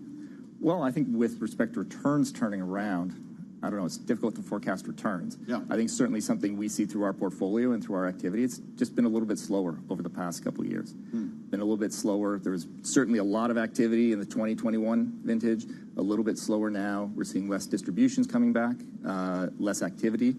I think we'll have to see that activity start to pick up and kind of that bid-ask spread narrow in the market. Which are the most investable private equity firms right now? Oh. Put you on the hot seat there. Yeah, put it on the hot seat. So we have had long-standing relationships with the large global private equity firms. And for us, for the scale we have, it really works well to be partnered with the big firms where we have relationships beyond private equity. We have relationships in credit. We have relationships in real estate.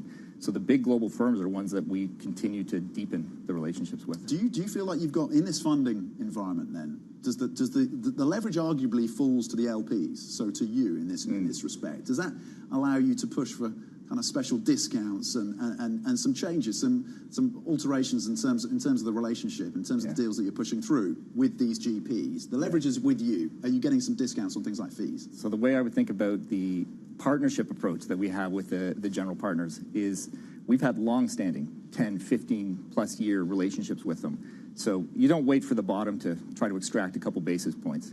We have long-standing relationships, partnerships, where I think we have very equitable and strong partnerships with the big firms. How are you thinking about direct investment? Is that becoming more important for you and the group in terms of an opportunity? Do you want to be more proactive in terms of direct investing? We'll talk about private equity, and we run, let's say, our energy program, our infrastructure program a little bit different. But on private equity, we run a partnership model where we have a large funds portfolio where we're an LP with some of the biggest GPs in the world. And then we do co-investing, co-underwriting with the GPs. And that's worked really well. I mean, the returns have been very strong for a long time, and that model has worked very well for us. And we'll continue to execute on that model. I want to loop back to what you were saying about commercial real estate, and particularly the office space, and we're thinking about work from home and how that whole story evolves, and there's obviously a lot of uncertainty there. You mentioned data centers as well, and I was speaking to the CEO of a data center business. They're looking to build 28 by the end of this year, and it's huge. To what extent are you weighing up those? Are you moving funds from that commercial space, the office space, and redeploying around data centers? And how long does that last, do you think? Yes. So talk about real estate, and obviously, as I mentioned, our real estate portfolio as a whole has kind of gone sideways a little bit for 5 years. Office has taken a hit, but that's been offset by actually good returns in office even in Asia, and then data centers and logistics have done okay. And the way we think about portfolio construction is we allocate to the real estate team, and they have a lot of delegation to find the best pockets. They have a lot of opportunity to invest into logistics and data centers, and actually they have been building their logistics portfolio for a while now. And one thing I'd mention on data centers, which I think is really interesting, is at CPP Investments, it's really a collaboration between our infrastructure team, our real estate team, and our energy team. And they're all working together on the data center strategy. Because you can't have one without the other, can you? Can't have one without the other. To power the data centers. That's really interesting. Look, here in the UK, the pension model of Canada is often touted as something that we should replicate. The success of that model, of course, CPP plays that crucial role within that. Is it replicable, do you think? It is replicable, but it does take time. So we actually just celebrated our 25-year anniversary. So it was in 1997 that the Canadian government decided to create CPP Investments to have a professional money manager manage the surplus funds of the Canada Pension Plan, which is the compulsory program that all Canadians contribute to. And over that 25 years, we've grown the portfolio to $632 billion. And I think what's really important about $632 billion, 2/3 of it is from investment income. So really exposing that capital to the capital markets and just having it grow over time. And really at the heart of the success of the organization is the governance structure. Put in place a professional money management team that operates at arm's length from government with a sole fiduciary duty to maximize return without undue risk of loss. And that's really the secret sauce. The governance structure is the secret sauce. Yeah. You talked about APAC and the relative resilience that's come through within commercial real estate for you from that region. Is there a region that stands out to you right now that is a screaming opportunity, or at least that you want to increase exposure to? Is there a part of the world that you think, yeah, we need a bigger footprint here? I think like many people, obviously Japan has become a higher priority over the past few years, and India. And we've been in India for a while, continue to look for opportunities in India, building out our infrastructure portfolio in India. But again, never get too excited about a region, never get too excited about an asset class, and look for those opportunities in those two countries. Okay, always through a sober lens. Always through a sober lens. It seems. John Graham, thank you very much indeed. Really fascinating. CEO of CPP Investments, on the opportunities, of course, the challenges in a pretty volatile world around, of course, private equity, credit, and commercial real estate, and the regional lens as well. John, thank you very much indeed. Coming up, Italy's big EU role as the EU tries to strike a deal on top posts. We're going to look at what they can offer new kingmaker. Yeah, it's Giorgia Meloni. The details on that next. This is Bloomberg.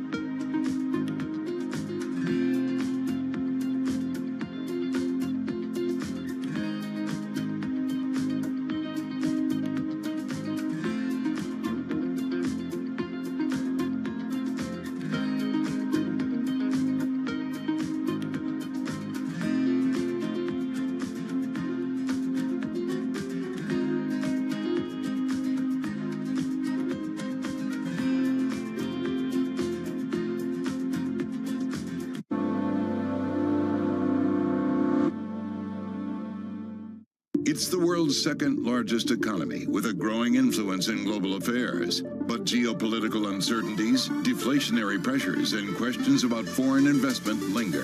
Bloomberg, the China Show, brings you the unmatched expertise you need to keep track of breaking news, in-depth market analysis, and the most influential newsmakers in and around China. Bloomberg, the China Show. Weekdays around the world, right here on Bloomberg. Context changes everything.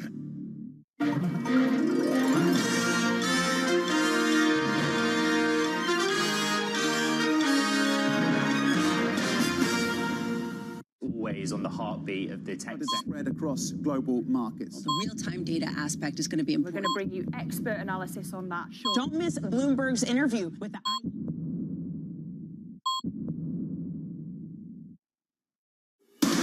From the world of politics to the world of business. Every weekday on Bloomberg TV and radio, hosts Joe Matthew and Kayleigh Lyons deliver news, insight, and analysis from and about politics' biggest power players. The president has been clear that is non-negotiable. I mean, this is going to be an ugly, ugly year. Balance of Power live around the world every weekday, only Only on Bloomberg Television and Radio. Context changes everything.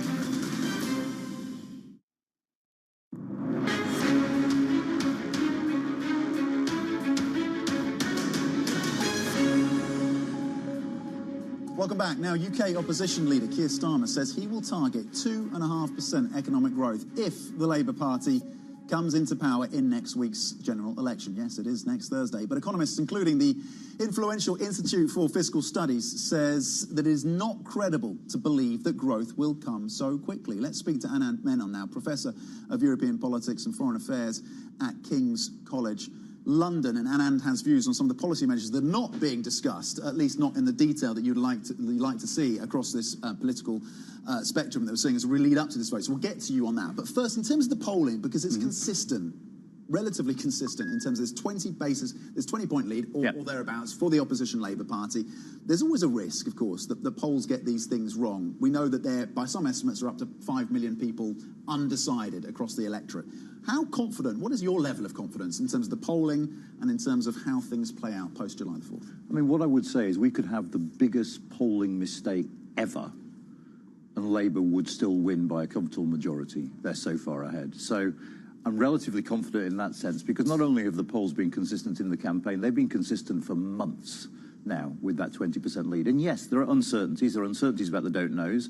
There are uncertainties about turnout. So there can be some wrinkles, but the scale of the Labour lead, I think, makes it so that 5 million in terms of undecided is not a wild card in your view? I mean, it is a wild card because obviously it will help determine the size of the majority. And there's a heated debate about whether the majority of the don't knows are Tory 2019 voters.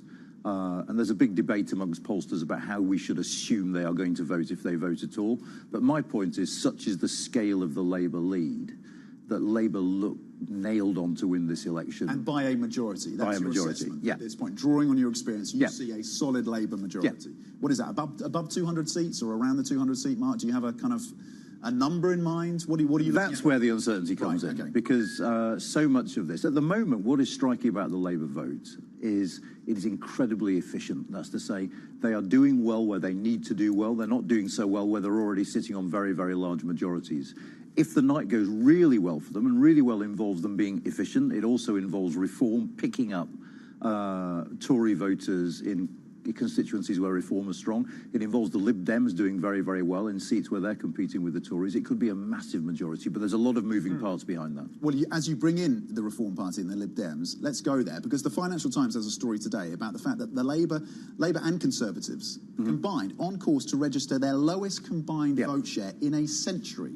What does that signal to you then about how the political landscape here in Britain is changing and shifting? Well, it's been changing over a long period. If you think back to 2015, UKIP, which was the sort of forerunner of reform, picked up 4 million votes. The thing is, because of our electoral system, those 4 million votes only yielded one seat. So this fragmentation... First past the post versus proportional representation. Absolutely. So this fragmentation has been going on for a while. The large parties were losing vote share in the run-up to Brexit. And then what happened was the two Brexit elections we had, 2017 and 2019, consolidated them. So in a sense, what we're seeing is a continuation of a trend that started well before 2016. OK, that's really interesting with the context on that front. We talked about the target for Keir Starmer, saying he wants to see 2.5% growth for the UK. And then the Institute for Fiscal Studies, critical of both Labour and the Conservatives in terms of not giving enough detail as to how they get growth back and how they fund it. You've talked about key policy challenges that have not yet been properly addressed. What are those? Well, for instance, I mean, just taking up the line from the Institute for Fiscal Studies, both parties have been very, very quiet about some incredibly difficult decisions that await them after the election. Baked into current spending plans are enormous cuts to unprotected departments, including justice, and we've had news this week that the prisons are full, so actually whether we can afford cuts in that area is an open question. And to keep to the fiscal rule, whereby debt doesn't rise as a proportion of GDP, to avoid raising taxes, the only option is more cuts. And so what the IFS is saying, I think, is there's a lack of honesty here because most people suspect that whoever wins this election is going to have to come in and raise some taxes or face some really unpalatable political decisions about cuts. Some would suggest, maybe someone's within the Liberal Democrat Party, that one way to boost growth would be a closer relationship with the EU. Labour have consistently ruled out customs union, single market. Yeah. They've ruled that out. Is that still politically rational at this point? Does that still hold up over the term of the next government, do you think? Well, it will hold up in the term of the next government because it's written in black and white in the Labour manifesto. We will not join the single market. We will not join the customs union. You take them at their word on that? I take them at their word on that because it's in the manifesto. Now, there are ways around it. You could say we're going to sign up to a customs union. I suspect they won't do that. But the sting in the tail of that is it is with the customs union and the single market that you might see real growth. The sorts of things Labour are proposing with the European Union might be useful in avoiding and reducing border frictions. They're not going to make a meaningful difference in terms of growth. Okay. Before we let you go, on what's happening in France and Italy, so the shifts that we're seeing across European politics, and we're laser focused, of course, on what's happening in France, but Bloomberg also reporting today that Italy is going to, as part of this horse trading in Brussels, Italy will be given the option of choosing one executive vice president to be named to the European Commission. So Maloney getting that as part of this negotiation, this bargaining, does that cement the far right in the EU's institutions? How monumental, how significant is that, do you think? Well, the first thing of significance is that Maloney's group, the European Conservatives and Reformists, have done pretty well out of the election, so they're in quite a strong position. I think on the far right, they would argue they're being frozen out because, of course, the centrist politicians got together last night to try and stitch up a deal without Maloney being in the room. Now, she's pushing back and saying Italy's the third biggest European economy. Italy should be represented in these talks. So she's now saying we need proper representation in the European Commission. I think it's slightly unfortunate that this is happening because given the sort of anti-politics mood across Europe and the elections coming in France, it's quite easy for radical parties to point to what's happening and saying the same old people stitching up the same old posts despite the electorate voicing their discontent with the status quo. So actually, it's not a very salutary sight, it has to be said. Are you concerned about what's happening in France? God, yeah, I think everyone should be concerned about what's happening in France because there is the real prospect, if not of a far-right government, then of a parliament lacking a functioning majority, which makes it very, very hard to govern. Anand Menon, fantastic analysis on the politics of not just France and Italy, but of course the UK as we count down to the vote here on Thursday, but ahead of that, of course, the parliamentary vote in France, at least the first round of those parliamentary elections on Sunday. Anand Menon, Professor of European Politics and Foreign Affairs at King's College London. Thank you. Coming up, violent protests in Kenya over controversial tax proposals leave at least 5 people dead. More on that story next. This is Bloomberg.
This is Bloomberg News Now. News when you want it at the touch of a button. Another volatile day on Wall Street. We're seeing big moves. All eyes on Capitol Hill as Democrats and Republicans prepare. Today's job numbers casting doubt on the Fed's next move. Inflation remains front and center. And that's news when you want it with Bloomberg News Now. Get it 24/7 on the Bloomberg Business app, Bloomberg.com, and anywhere you get your podcasts. Bloomberg News Now. Context changes everything.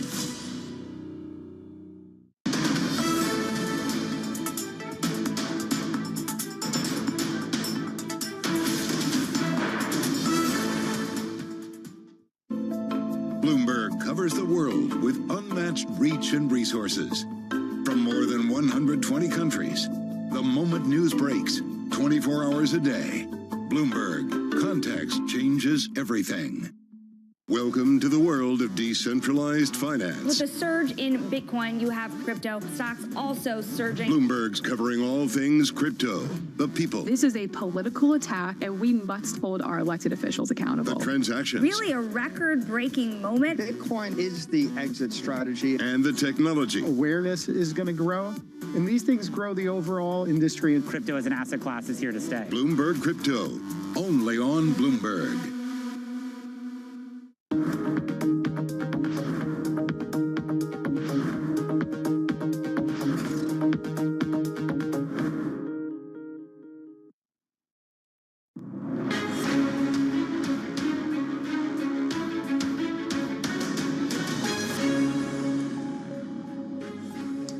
Welcome back. Kenyan President William Ruto has hit back against nationwide anti-government protests that left at least 5 people dead. Ruto described the demonstrations as treasonous, and he's deployed the military to end them. The protests were sparked by controversial new tax measures to boost state finances. Let's get more now with Bloomberg's Ondiro Ogunga joining us with the latest. Ondiro, walk us through then the events that have led to this. Tom, through and through, the message has been the same from these protesters: reject finance bill, reject finance bill. This is a bill that they say will mop up the little liquidity that they have left, because times are really tough in the country. Unemployment is tough, the business environment is tough, and hence businesses are not making profit like they used to back then. But these pleas fell on deaf ears despite the fact that these protests were held nationwide. Parliament passed this bill and now it sits in front of the president. And while Parliament was doing this, there were some protesters that approached Parliament, breached gained ground on Parliament, and unfortunately police opened fire on some of them. Some of them were shot dead. International media was broadcasting, showing the lifeless bodies lying there. And these are really young people born in 1995, 1997 that have lost their lives. But in the last 24 hours, we've seen massacre unfold. In the evening, Bloomberg can confirm that nearly 17 people were shot dead in Githurai, and the National Hospital is appealing for blood. And that just goes to show you the amount of damage that was done in the last 24 hours in the country. Yeah, indeed. Look, at this point, is there any indication at all that these planned taxes could be scrapped or at least reconsidered? Tom, this bill right now sits in front of the president, and he gave no indication of that. Yesterday, he addressed the nation at 9 p.m. in the evening, and there was an opportunity to de-escalate, to extend the olive branch, but he did not do that. He was very bullish in his tone. And if you ask Kenyans, this ship has sailed. The finance bill was just a tip of the iceberg, but Kenya has deeper problems. It has spending problems, as some of these protesters have said.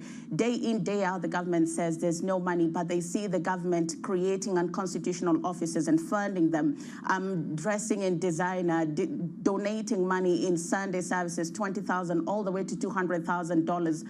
But doctors are not employed, teachers are not employed, and so we are likely to see more protests continue.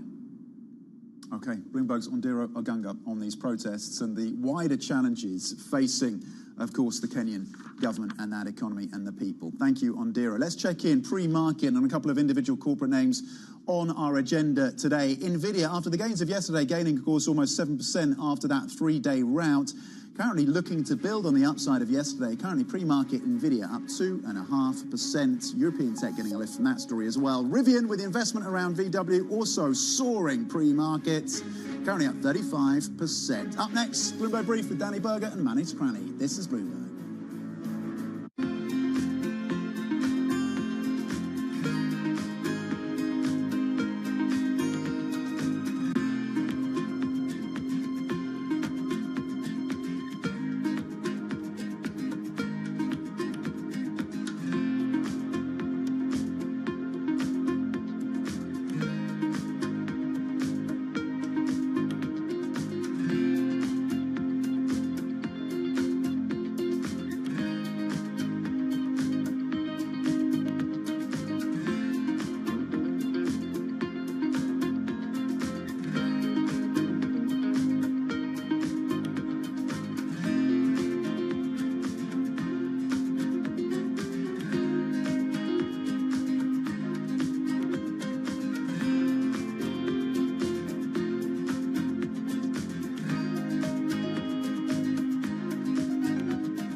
biggest risk in property and casualty, is that now climate change? Yeah, so absolutely. When you look at natural catastrophes, the number of events has significantly increased, and not only the very big events like hurricanes, but also what we call secondary perils, so wildfires, floodings, and drought.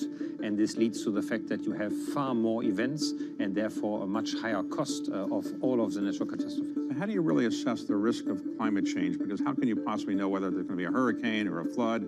Is it just based on the past or the projection of the future? Or how do you do that? Since the dynamic has changed, we need to also look forward. And what we do a lot, we work a lot with scientists who understand what the warming of the Earth and climate change will mean for the question of taking risk. And secondly, we take much less risk than we used to take because we have to be careful. So let's suppose there are a lot of hurricanes. Is that good for property and casualty insurers or not? Good because people say, well, there's going to be more hurricanes, I should buy more insurance, or not good because you got to pay a lot of claims? It depends. I would say it's good because it creates the awareness to do more prevention. What we see today is that, as I said earlier, there is more events. It becomes more and more difficult to insure, and therefore we work a lot with our customers around preventions.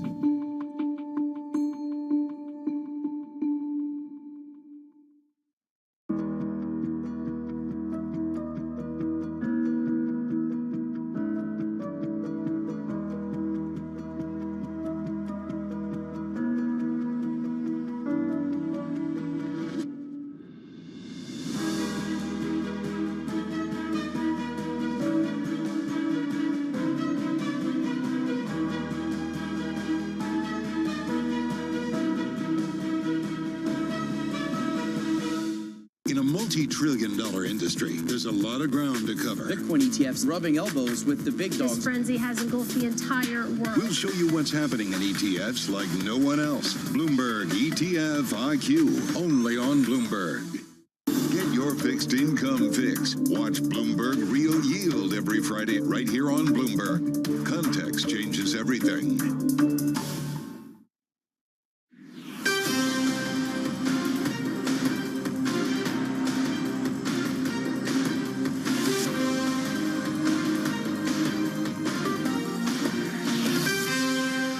Good morning from our global headquarters in New York. I'm Manus Cranny. You're welcome to Bloomberg Brief. Let's set that agenda.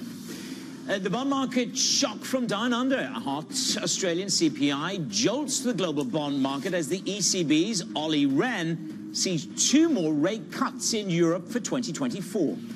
A lifeline for Rivian, the EV maker, and Volkswagen plan a $5 billion joint venture to catch up with Tesla. And just 1 day away from the first Biden-Trump debate, we sit down with Adam Posen of the Peterson Institute later this hour to debate policies. You could say it was saving private tech yesterday. NVIDIA rallied, and it's up again this morning, up 7% yesterday. So again, unknitting some of those jangling of the nerves that you had of the 3-day crash. But this move in the S&P 500, it's the second weakest breadth in a century. So yes, NVIDIA rallied and the chips rallied, and you go, yes, we're back on the upsweep. But the breadth of this market is the second weakest in a century. It was only beaten in October 2023. Neuberger, Berman, Mr. Steve Wiseman says he's long a lot of chips. A couple of other stocks that you've got to keep your eyes on. There's NVIDIA up 2.5%. But look at Rivian. I mean, if you're looking for a lifeline to stop the hemorrhaging of cash flow, to change the direction of the narrative of your stock, hand it to VW. A symbiotic move. They get the tech. Rivian gets a lifeline. Let's see, does it endure? Today, you got 5-year paper coming down the pike. The 2-year bid to cover ratio yesterday was pretty solid, 2.75, $70 billion worth of 10-year paper today. Keep an eye on the curve. I still put it to you, it was the most inverted since December of last year. That inversion is bearing a little bit more prescience at the moment. The euro dollar is down. Ollie Rehn has spoken. There's no reason why he doesn't see 2 more rate cuts this year and a terminal rate next year of around 2.25%. The euro is down on the back of that. So keep an eye on breadth. That's probably the most important issue for you. But we talked about the bond market and an 18 basis point move so far in the Aussie rates. Now, this is where you begin to understand the jolt from down under. Australia's inflation accelerated at the fastest pace for the 3rd straight month in May. That boosts the bets that the bank is going to have to actually raise rates. Ven Ram is with us. So Ven, leave it to the Aussies to jolt the global bond market. Absolutely. I mean, the market went into a dizzy this morning after those inflation prints because, this narrative has been coming for some time now. If you look at it, it was the third successive print when inflation has accelerated. Now it's at 4%. And if we get a quarterly reading, which is more important from Australia's perspective, then that will cement expectations for a rate hike. If you look at the Australia's benchmark rate, we are at 4.35. So the real policy rate is too slender to be restrictive at current levels. So the RBA is acutely cognizant of this. They already said earlier this month, they reintroduced language saying that they will do what it takes to break inflation. They also said off the record, i.e. it wasn't in the statement, that look, they discussed